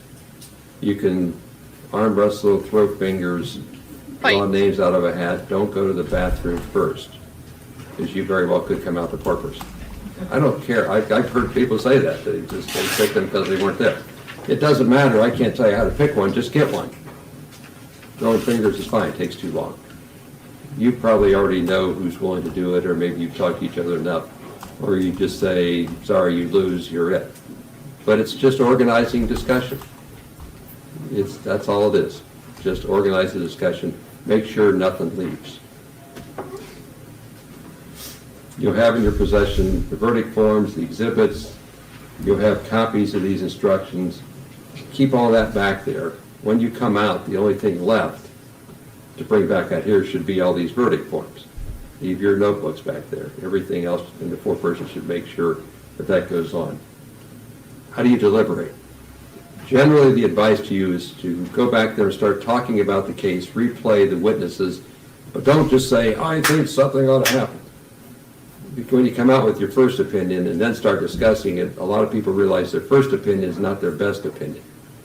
But once you threw it out there, then you got to figure out, how do I get my pride back and retool? So generally, don't go back there and just say, here's what we ought to do. What do you think about this witness, and how did this one come across, and do you understand the rules? And start into this discussion process, however you can do it. But eventually, then you're going to need to start getting to the point where you see a consensus is being built. If you immediately express an opinion, changing is sometimes hard, so work together to build a consensus. Consult with one another in the jury room, deliberate with a view of reaching an agreement. You can do so as a group, but without surrendering your own conviction. Each of you ultimately has to decide this case for themselves, in this deliberation process. You might find somebody leaning on you to change your opinion. That's good, unless you feel pressured against your will to change your opinion. If they come at you with good arguments, maybe you should rethink your position because their arguments really are good. So a certain amount of give and take and tension is usually the sign of a good deliberation. Just don't take it personally. Never surrender your own personal convictions just to get along. Don't be influenced by considerations of sympathy or prejudice. The law does not expect us to be robots and have no sympathy, no emotions, no prejudice, or no biases. That happens all the time. You have to set those aside. You're required to disregard them, to make your verdict carefully, to weigh the evidence, consider disputed questions of fact, apply the law to try to reach a verdict which the parties would be considering fair to both sides. Fairness is a big thing. Is this verdict fair to both the parties? Consider all the evidence regardless of who brought it forward. Do so with intelligence, impartiality, without bias, without sympathy, without prejudice. During the deliberations, if you have questions, you're welcome to write them down, which then comes to me, which goes to the lawyers to get you an answer.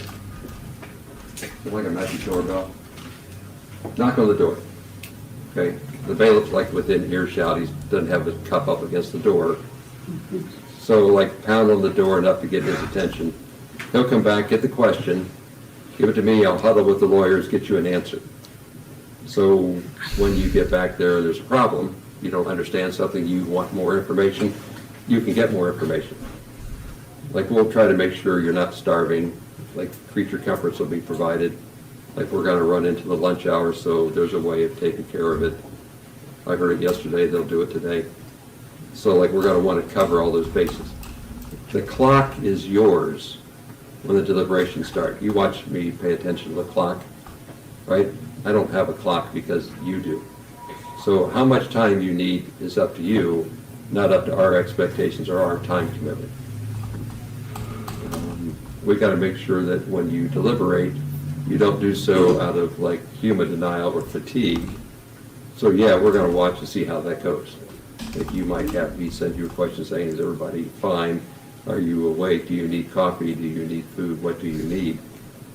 One jury kept going, my personal record is 1:24 a.m.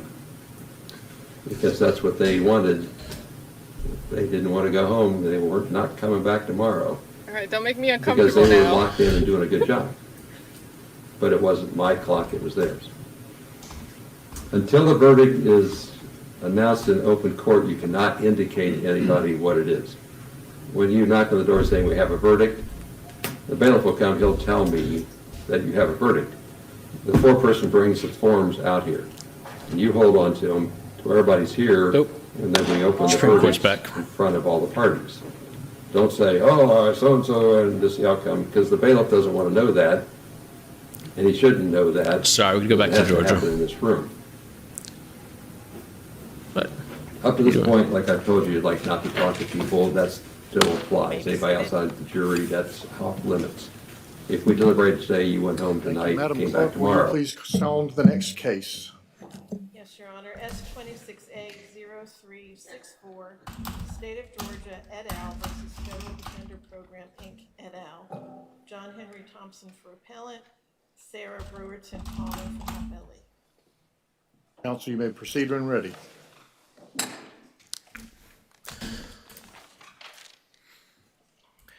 Thank you, Your Honor, and may it please the court.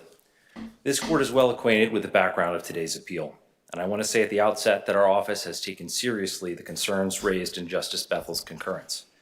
My goal today is to offer the court a sensible path forward grounded in the agreement. That agreement's vaccine condition is satisfied when a vaccine is readily available to all members of the public. Today, this court must choose between two interpretations. Under our reading, the condition was satisfied when a patient's ability to receive the vaccine was no longer restricted by supply constraints and state rationing, but by the same background principles that have always governed the practice of medicine. Our reading is consistent with the text, accounts for context, and gives the agreement an identifiable end date. The federal defender's reading does none of those things. Under it, the condition cannot be satisfied until every American, from the hour he is born to the moment he dies and every day in between, has immediate access to a COVID vaccine injection. Respectfully, that will never be true of this vaccine because it will never be true of any medical intervention.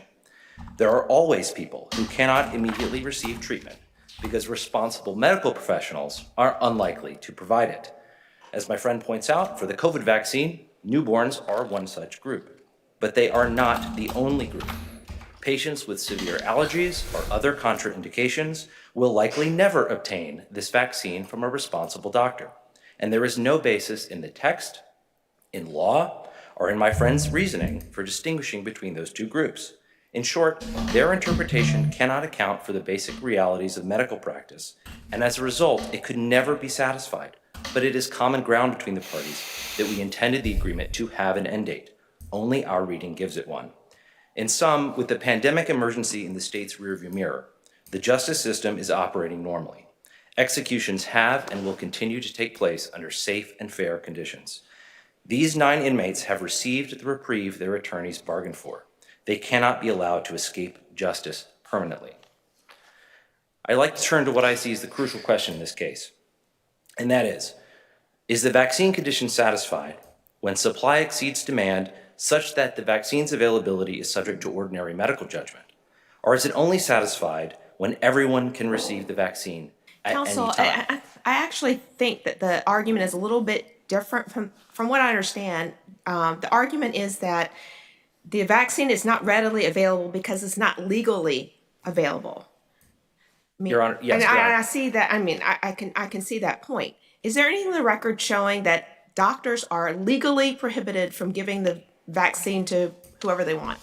So a couple things that, Your Honor. I think this is the nub of the case, and I'd like to address it. The first point is, just to set the stage, their interpretation of the language in the agreement accounts for no wiggle room. It says all means all, and readily available means immediate, no exceptions. So then my friend, as you pointed out, will try to dispute that and probably say, no, this is really about FDA approval. When the FDA approves the vaccine for newborns, for children under 6 months old, things will be different.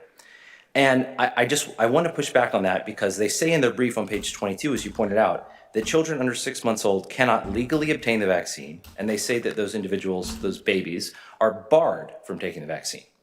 That is wrong as a matter of law. The FDA does not regulate medical practice in this country. It regulates the pharmaceutical industry. In fact, the Federal Food, Drug, and Cosmetic Act expressly guarantees the authority of a healthcare practitioner to prescribe for off-label uses in the context of a provider-patient relationship.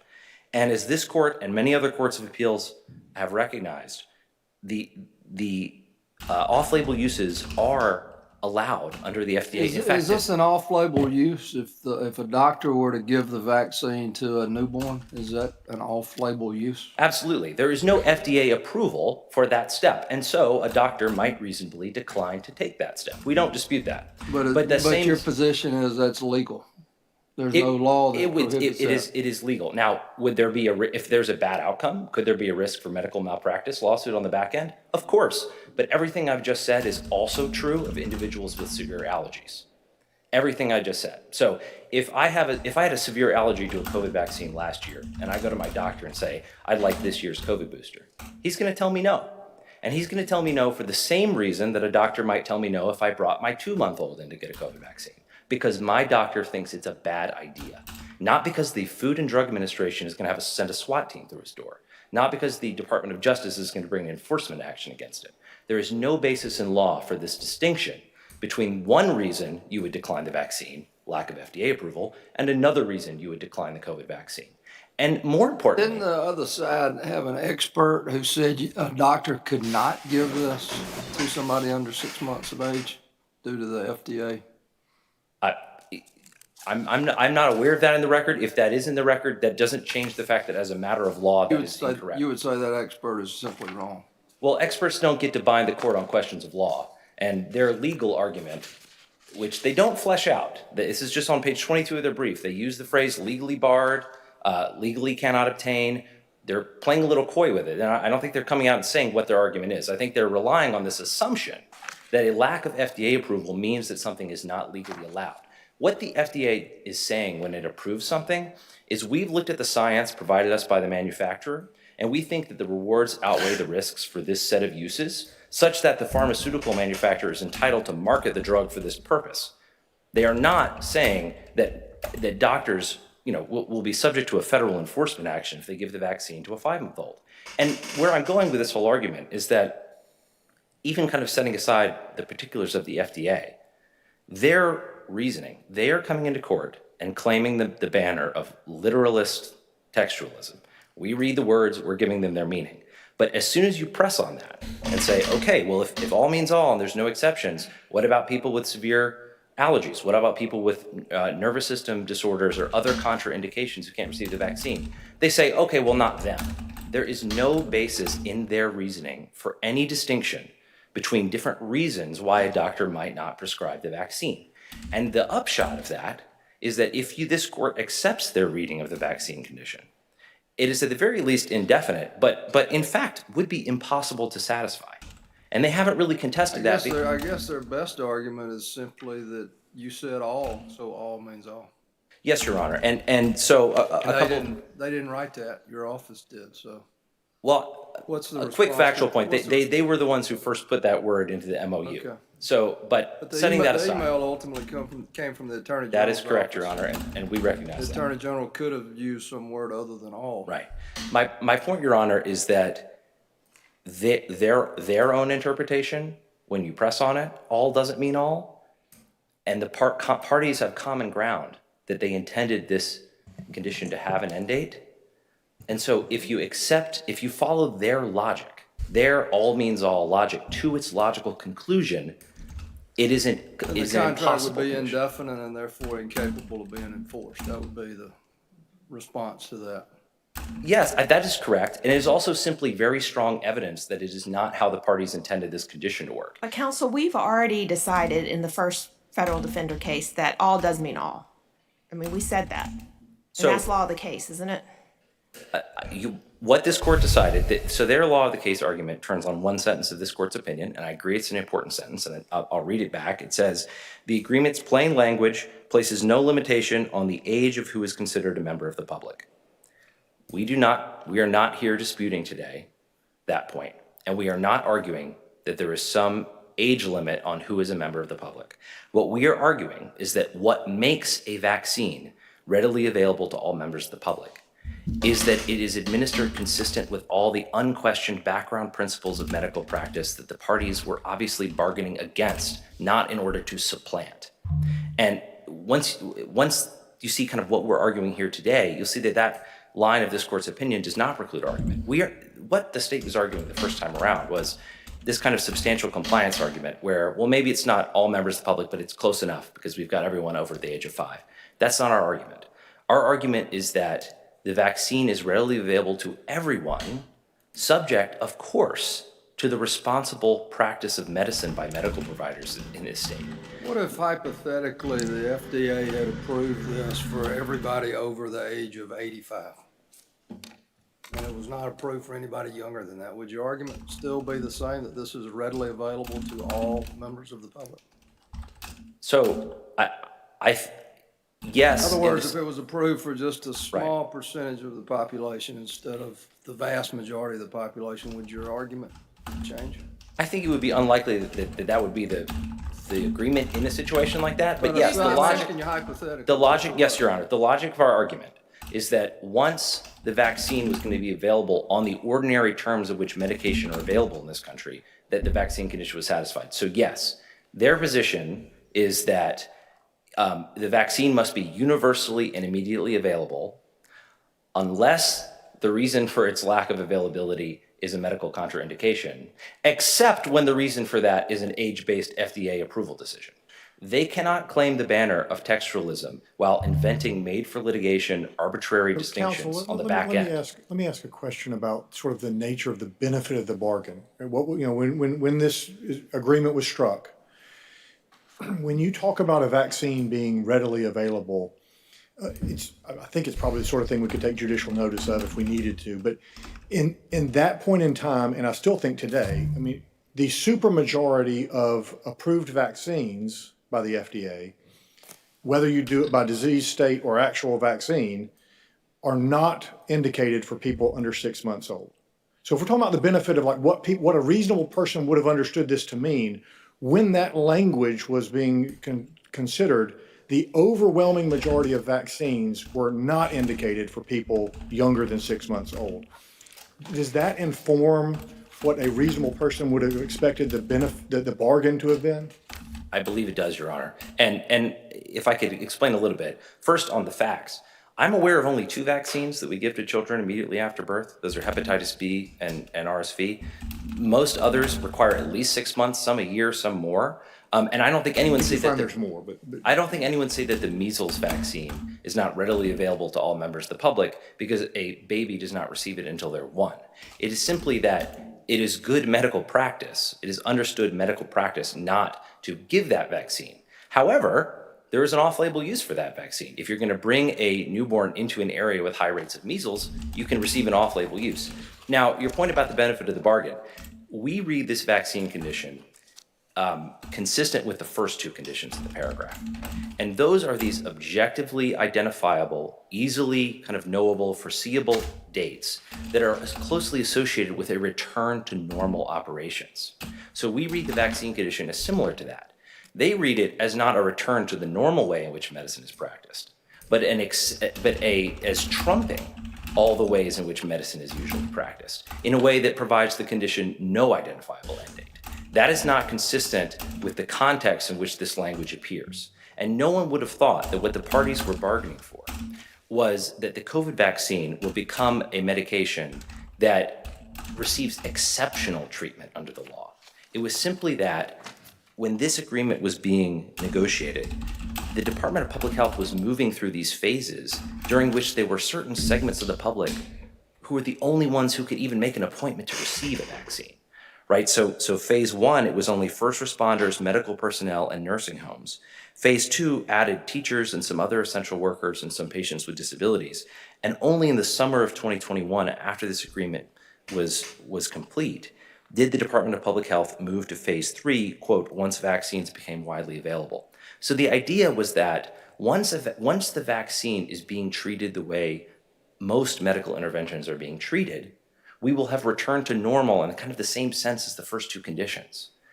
Their reading is that it would not be satisfied until every person could receive it, regardless of the medical judgment. What says you about the statement that your colleagues on the other side said, that Graham said that when she included the language readily available, she meant availability and eligibility?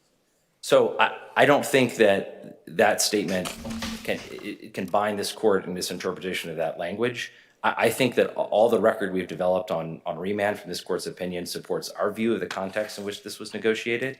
And I mean, I don't really know what eligibility means in that statement, because I think we've established, and I don't think they've really rebutted, that a lack of FDA approval for a particular use does not render a person ineligible to receive that.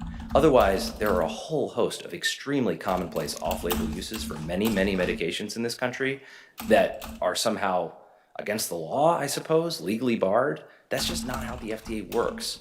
And there's no, I hate to keep harping on this, but I think it's very critical.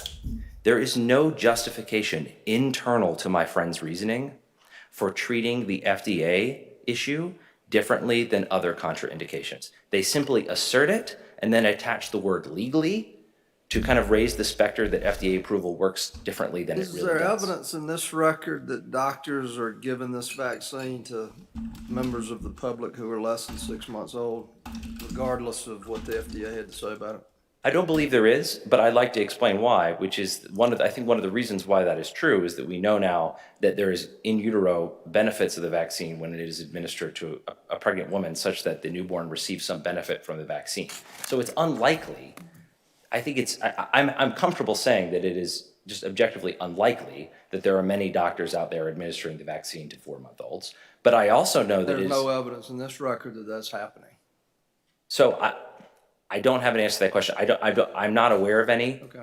but I don't think it changes. I know there's no evidence in this record that doctors are going around administering this vaccine to people with severe allergies to the vaccine.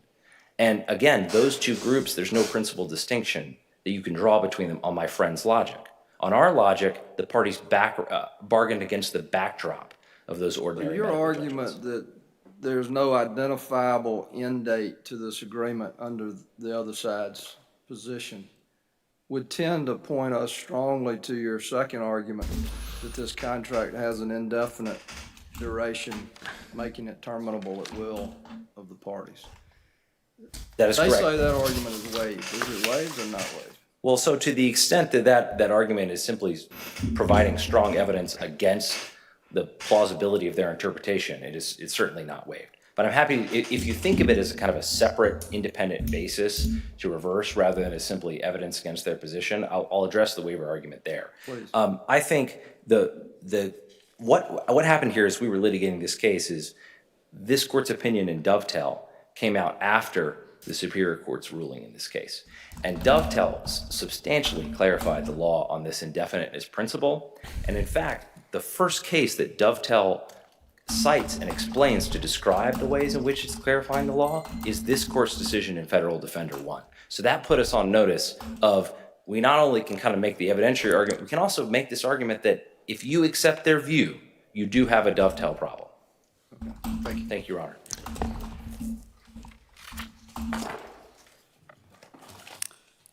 Good morning. I think it's still morning, and may it please the court. I'm Sarah Brewerton-Palmer here on behalf of appellees.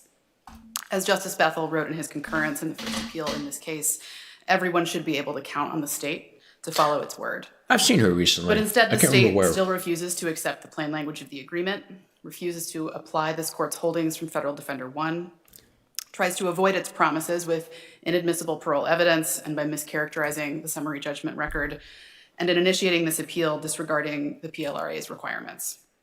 But Georgia law does not allow the state to rewrite the agreement that it drafted or to relitigate this court's prior holdings. This court should dismiss this appeal for lack of jurisdiction for the reasons stated in our motion to dismiss. And should the court reach the merits, it should affirm the trial court's summary judgment order. The trial court correctly found first that the state breached the agreement in 2022, and then moved on to the vaccine condition, where it correctly found that the condition has not yet been met. In doing so, it properly applied holdings of this court in Federal Defender 1, which, as Justice McMillan noted, is law of the case that is binding under 911-60H on both the trial court and this court in all subsequent proceedings in this case. On appeal, the state ignores the evidentiary record, including the testimony of its own expert, by asserting that the vaccine condition will never be met. But to the contrary, both sides' experts testified and in agreement that COVID-19 vaccines are on a path to approval for infants under 6 months old. The state has never withdrawn their experts' testimony, and that such approval is likely to happen. Didn't one expert, I'm sorry, you haven't had your 2 minutes. Go ahead. Go ahead, Justice Colvin. Didn't one expert say that it's likely, unlikely that may occur? Or there's question about when, if ever, that might happen? No, both experts testified that it is possible, if not likely, based on the FDA's approval of multiple clinical trials. Does anybody have any idea when? No, Your Honor, but I think the RSV vaccine that was recently approved for newborns is a helpful comparator. That had similar clinical trials in this age group, followed a similar path, and just 2 years ago is the most recent vaccine approved for this age group. How long did it take for all of that to occur? I think about 6 years, Justice Colvin. I did want to point out one to Justice Land's point about the evidence in the record from our expert regarding FDA approval and whether vaccines are given to those under 6 months. If you look at paragraph 11 of Aaron Siegler's affidavit, this is at record page 6172, he testifies, because the FDA has not authorized any COVID-19 vaccine for those under 6 months of age, medical and pharmaceutical providers cannot provide the vaccine to children in this age range due to the lack of a label indication and differences in dosing for different age groups, which I think is a very important point here. Does that prohibit doctors from doing it? I know they say they're not advised to, but does it prohibit them from doing so? I believe so, yes. And I also would point out that the reason that you have clinical trials for this age group. And I think age is a really important factor and is different than allergies and other potential reasons you might not get the vaccine. And it's because dosing is very important. There are serious safety risks involved with the small population, these children. Which is why most vaccines that have ever been approved are not approved for people of the under 6 months age. Yes, but the RSV vaccine is one that has, and I do think Hepatitis B, RSV, rabies. I mean, there are vaccines that you can get below 6 months, but you would agree that the overwhelming majority of vaccines that have ever been approved by the FDA and that are approved today are not indicated for people under 6 months. Yes, that's correct. And that was true in 2021. It was, and I think that should have informed the language that the state put in this agreement. It knew that just as well as we did. But would a reasonable person reading that language on either side, whether they put the language in or not, would a reasonable person reading that language in 2021 who had passing knowledge of sort of vaccine protocols within the United States expect that that would mean it has to be from birth to death availability? I think that the phrase "all members of the public" unambiguously means that. Yes. But we all recognize that there are any number of members of the public, immune-compromised people, people with allergies, people with bad reaction histories, that it's not indicated for, and they shouldn't take the vaccine, right? Yes, but I think that just means it's available to them. They might not take it. I also want to point out that the state doesn't have any evidence in the record, to Justice Land's point, that doctors are giving this vaccine to children under 6 months. The record is clear. This is paragraph I read is undisputed. That's not happening. No doctor is going to give this vaccine to this group. Counsel, I've read that affidavit. I mean, the affidavit, like you said the FDA has not authorized this for children under 6 months, and so doctors are prohibited. That's just the opinion of this particular expert, right? I mean, the expert bases this opinion on nothing other than the FDA hasn't approved it, and we know by looking at the regulatory authority of the FDA is that they don't prohibit doctors from doing this. But I think let's go back to readily available, because I think that's really the key phrase here, right? What does readily available means? And it means you need to be able to get it without obstacle. And because the agreement or the vaccine condition is a condition subsequent, the state holds the burden of proving that this condition has been met. And I think that they have to come forward with evidence that children under 6 months old are able to get the vaccine without obstacle. If I had a baby who was 5 months and 29 days old for their 6-month appointment, and I wanted the vaccine, and the doctor agrees that medically my baby is, big enough to take the vaccine, and it's indicated, is the doctor committing any sort of legal violation in giving the vaccine at that time? I hesitate to give a firm answer just because I'm not familiar with the criminal implications of the but FDA that's the crux of this case. I mean, that's your argument, is that a child at that age cannot get the vaccine, and I'm saying, is there anything in the record showing the doctor cannot do that? I don't know if it's about prohibition of the doctor, although I think that is what paragraph 11 means, that this won't happen as a practical matter. But I think your expert said that, right? I agree, Justice Land, and I think the expert may or may not be right, but the expert said it was prohibited. Yes, and I do think that the state has an evidentiary burden on this question that they didn't meet if this is the argument that they want to make here. It's a question of law, right? I mean, the expert, whether or not a doctor is authorized to administer an FDA-approved substance, vaccine or otherwise, off-label, is a question of law that we don't need any expert guidance on. I would agree with that, but I don't think that answers the full question of whether the condition is met or whether a vaccine is readily available. Going back to the quotation that you read from Ms. Graham, there's really two components to it. So we certainly don't dispute that supply is an aspect of things, and legal approval is as well, because those are both have to come together in order for you to have ready access. And so to the extent the FDA, that's a legal question, of course, but one's ability to actually obtain the vaccine is what the vaccine and condition requires, and I think that is an evidentiary question.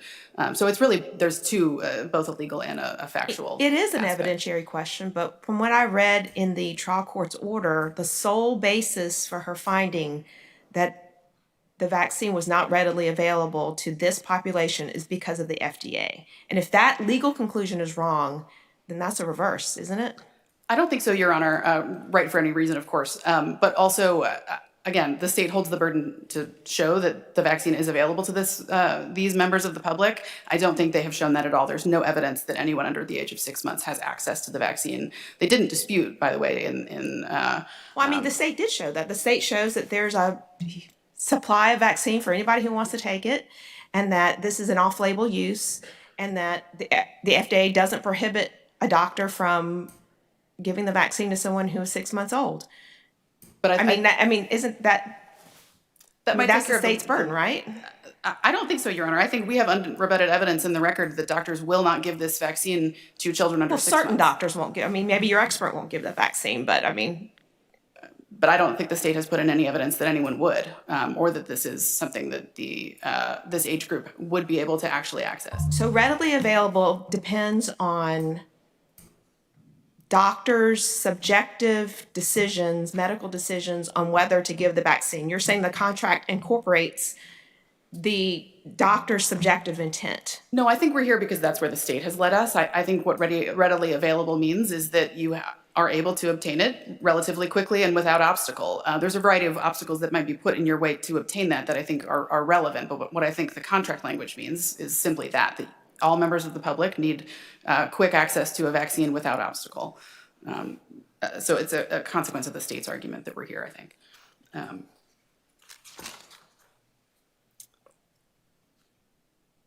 I'd like to talk a little bit about the terminability argument. I do think that is waived. I think that they had an obligation to bring that up in response to our summary judgment motion.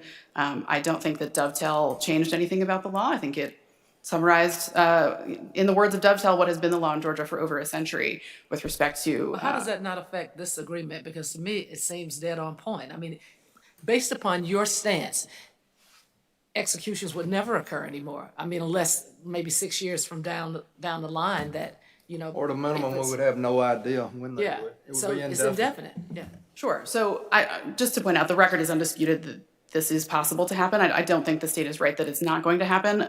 But with respect to what a contract has to show, the cardinal rule of contract construction in Georgia is what is the intent of the parties. If you look at the four corners of this agreement, the entire point of this agreement is about when it terminates. This isn't some ancillary agreement between the parties. Everyone intended that this agreement would bind the parties until the time that the conditions are met. And that intent has to be given effect by this court. With respect to, Dovetail lays out, you can have a contract that is ended by a term of years or an If we event. were to disagree with you on that point and say this is indefinite, what is your argument about why we can't do that here because of waiver? So with respect to waiver? Yes. What's our argument? Yes. Why is it waived? So the state, it's waived both through their conduct in the litigation and between the parties. And I would point out the parties' construction of the agreement should be given weight and not trying to understand what the agreement means.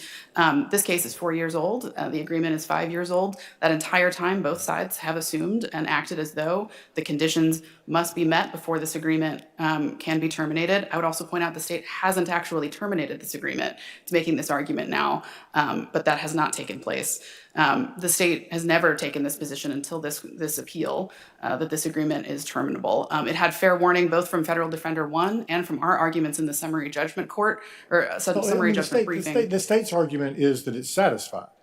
And they're saying your interpretation would make it terminable. Well, I mean, in other words, you're saying they haven't terminated. The reason they haven't terminated is that they're saying it's done. I mean, that's tantamount to termination. I mean, if you say to somebody, I have completed, the terms of the agreement are finished, and then the other person says, well, I don't think they are. I mean, you have indicated that you think you're done. I don't think that's the same as a termination. I think you have to say we're terminating the agreement. But with respect to, I understand the point that it's, the consequence of the trial court's interpretation of the injunction. But that was also this court's interpretation in Federal Defender 1, and that was all over the briefing and summary judgment, and the state never argued below, okay, well, in the alternative, if the plaintiffs are right, then that means this agreement is terminable and we have terminated it. That was never raised. And your argument on waiver is simply they never brought this up below. Therefore, we can't consider it on appeal. Yes, I think so. But we succeed on the merits with respect to the Dovetail framework. So I'd like to go back to your comments just a moment ago when you were talking about, giving effect to the intent of the parties. In 2021, at the time this agreement was made, what reasonable argument would there have been that individuals under 6 months old being vaccinated would impact the ability to lawfully, within due process and otherwise, proceed with an execution proceeding? So at the time that the agreement was signed, I do want to make the other point. The record is clear that everybody who worked at the federal defender was already vaccinated by the time of this agreement. So what the agreement is really focusing on is the impact that the lack of vaccination has on witnesses that you need to interview in clemency, family members who might want to come visit, someone on death row during a warrant period, things like that. That continues to have an impact on anybody who has a child who is unvaccinated, particularly given the fact that both experts agree that the impact of COVID among children is highest on this population that can't get vaccinated. They have the highest rates of morbidity and of death. And do you have any numbers on how many witnesses those would affect? So, I think that the parties chose this vaccine condition so that they would not have to litigate the sticky question of what exactly impact is having on clemency investigations. But there is evidence in the record that the staff of both of these offices continue to have children. It continues to impact them. But they come to work every day, which means they could go to hearings if they needed to, correct? Yes, Your Honor. So they're not impacted from not going to work. So how would that impact them not being able to testify at a hearing? I think it's more about doing the investigation work out in the field, going to prisons, which are areas where there is a lot of COVID, and witnesses might not But the always. people are vaccinated, right? Just not potentially the children. Yes, but you can still contract and give COVID to your children. I mean, are you suggesting that your staff is not going to prisons? That was my next question. No, Your Honor, I'm not suggesting that. I'm simply suggesting that it's still having an impact. But the point that the reason the parties picked these three objective conditions. How many people have come to you and said, I can't do my job and I can't go interview our clients because I have a child under 6 months old and I might be exposed to something, and then expose them? I think that there is testimony from the depositions that there have been some concerns by staff about. I'm sorry, I'm getting distracted by Afro Man on my other monitor. As a result of that. I can't help it. So Does this agreement that we're discussing today prevent the district attorney from getting an execution warrant and an execution from going forward? So I think the parties. Or does it just restrict what the attorney general will pursue? I think it restricts the attorney general and the state. I think, really quickly, I noticed something in preparing for this argument that I wanted to bring to the court's attention with respect to whether the state is bound by the agreement. This is from the defendant's answer in this case, and I would point the court to paragraph 42, where the defendants admitted that the agreement is a binding contract between the federal defender and the defendants. That goes to their argument that the state can't be bound by this injunction. Also under 9/11/65, it's perfectly appropriate to bind the parties to that injunction. So to the extent there's some argument for the state of Georgia that regardless of what the attorney general agreed to, the DA can still go get an execution warrant, your position is that argument is also lost because the state has expressly waived that by agreeing the state is bound by this? I do think that Is that your position? I do think this admission has some impact. I would say as a practical matter, I think the parties have agreed to a theoretical possibility, and this was discussed expressly in the briefing in Federal Defender 1, that a district attorney might go rogue and go seek a warrant by themselves. But the attorney general has a central role in the way that executions are performed in the state. The agreement that we're talking about says the agreement is made with the understanding that the DA maintains sole authority to obtain an execution warrant. So that is true, Your Honor. How does this argument that we're having today prevent a DA from doing that? I think that to the extent that the DAs would be bound by this admission in the answer, that's one path. But as a practical matter, I don't think an execution could go forward without involvement from the Attorney General's office. There's no evidence that this has ever happened without the Attorney General calling the district attorney and saying the habeas appeals are done. There's no ancillary 1983 litigation. The district or the Department of Corrections has the drugs and an available date where there's all this staff. It's a lot of coordination that has to happen. That all happens at the direction of the Attorney General's office, which is why this agreement is with the Attorney General's office. So as a practical matter, this injunction prevents the executions moving forward of these people per the agreement that the state entered into.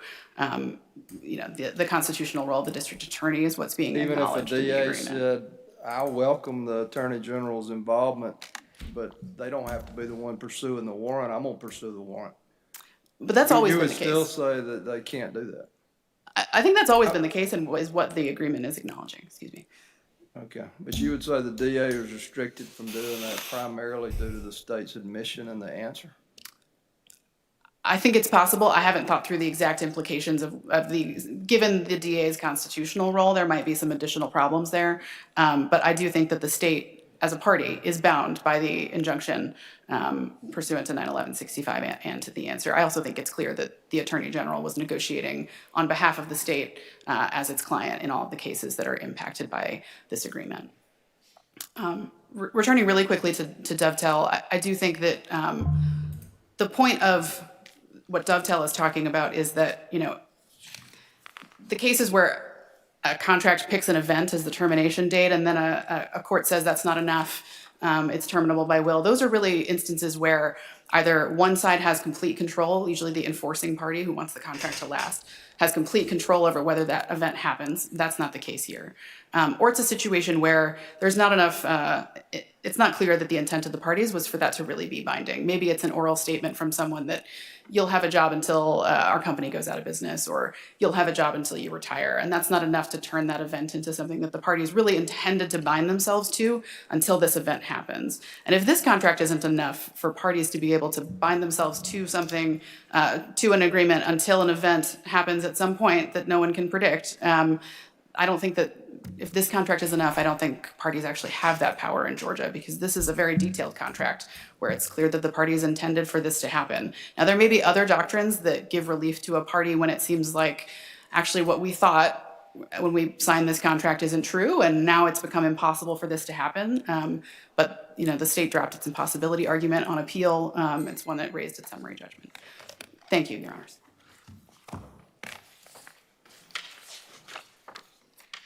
We have 3 minutes. Your Honor, I'll be brief. First, on the issue that Justice Land brought up about the scope of the agreement and who it applies to. I appreciated your question to the other side about what does this mean on the ground? Who else are you trying to bind? I did not hear an answer. The agreement provides the answer because it says it's made with the understanding that the district attorney maintains the sole authority to obtain an execution warrant. It could hardly be otherwise, given that the Constitution gives that exclusive authority to the DA. So it's clear from the other side's answer today that they are not content simply with what they have received so far from this agreement, but they are going to try to parlay that agreement into an effective commutation of the death sentences of these 9 inmates. Counsel, let me ask you this. I mean, if this injunction stands and the DA goes and asks for an execution warrant, you would agree the AG cannot direct the DA to do that? And that if there's a habeas petition that is filed by the defendant, the AG can't participate in that and oppose that, right? I mean, and that's how usually this works? The DA doesn't handle that. So here's what the agreement says. Our office, which they agree is the Office of the Attorney General, will not pursue an execution warrant from the district attorney in the below defined cases.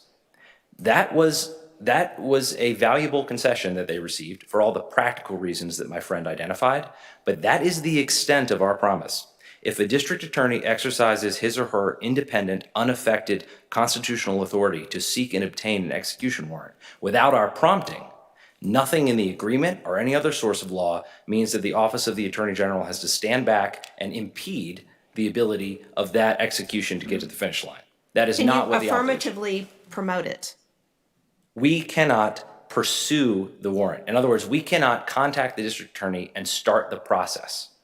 We cannot begin the process. If the district attorney begins the process of his or her own volition, which the agreement contemplates expressly and the Constitution promises to them, then at that point... Why did we have Federal Defender 1? Because that's what happened there. The DA pursued the warrant, and then the Attorney General's office was brought into this litigation and never made the argument that, oh, you're not allowed to you're allowed to go forward with everything else other than the execution warrant. So there was some language in the interlocutory injunction that purported to basically stop us from facilitating the executions.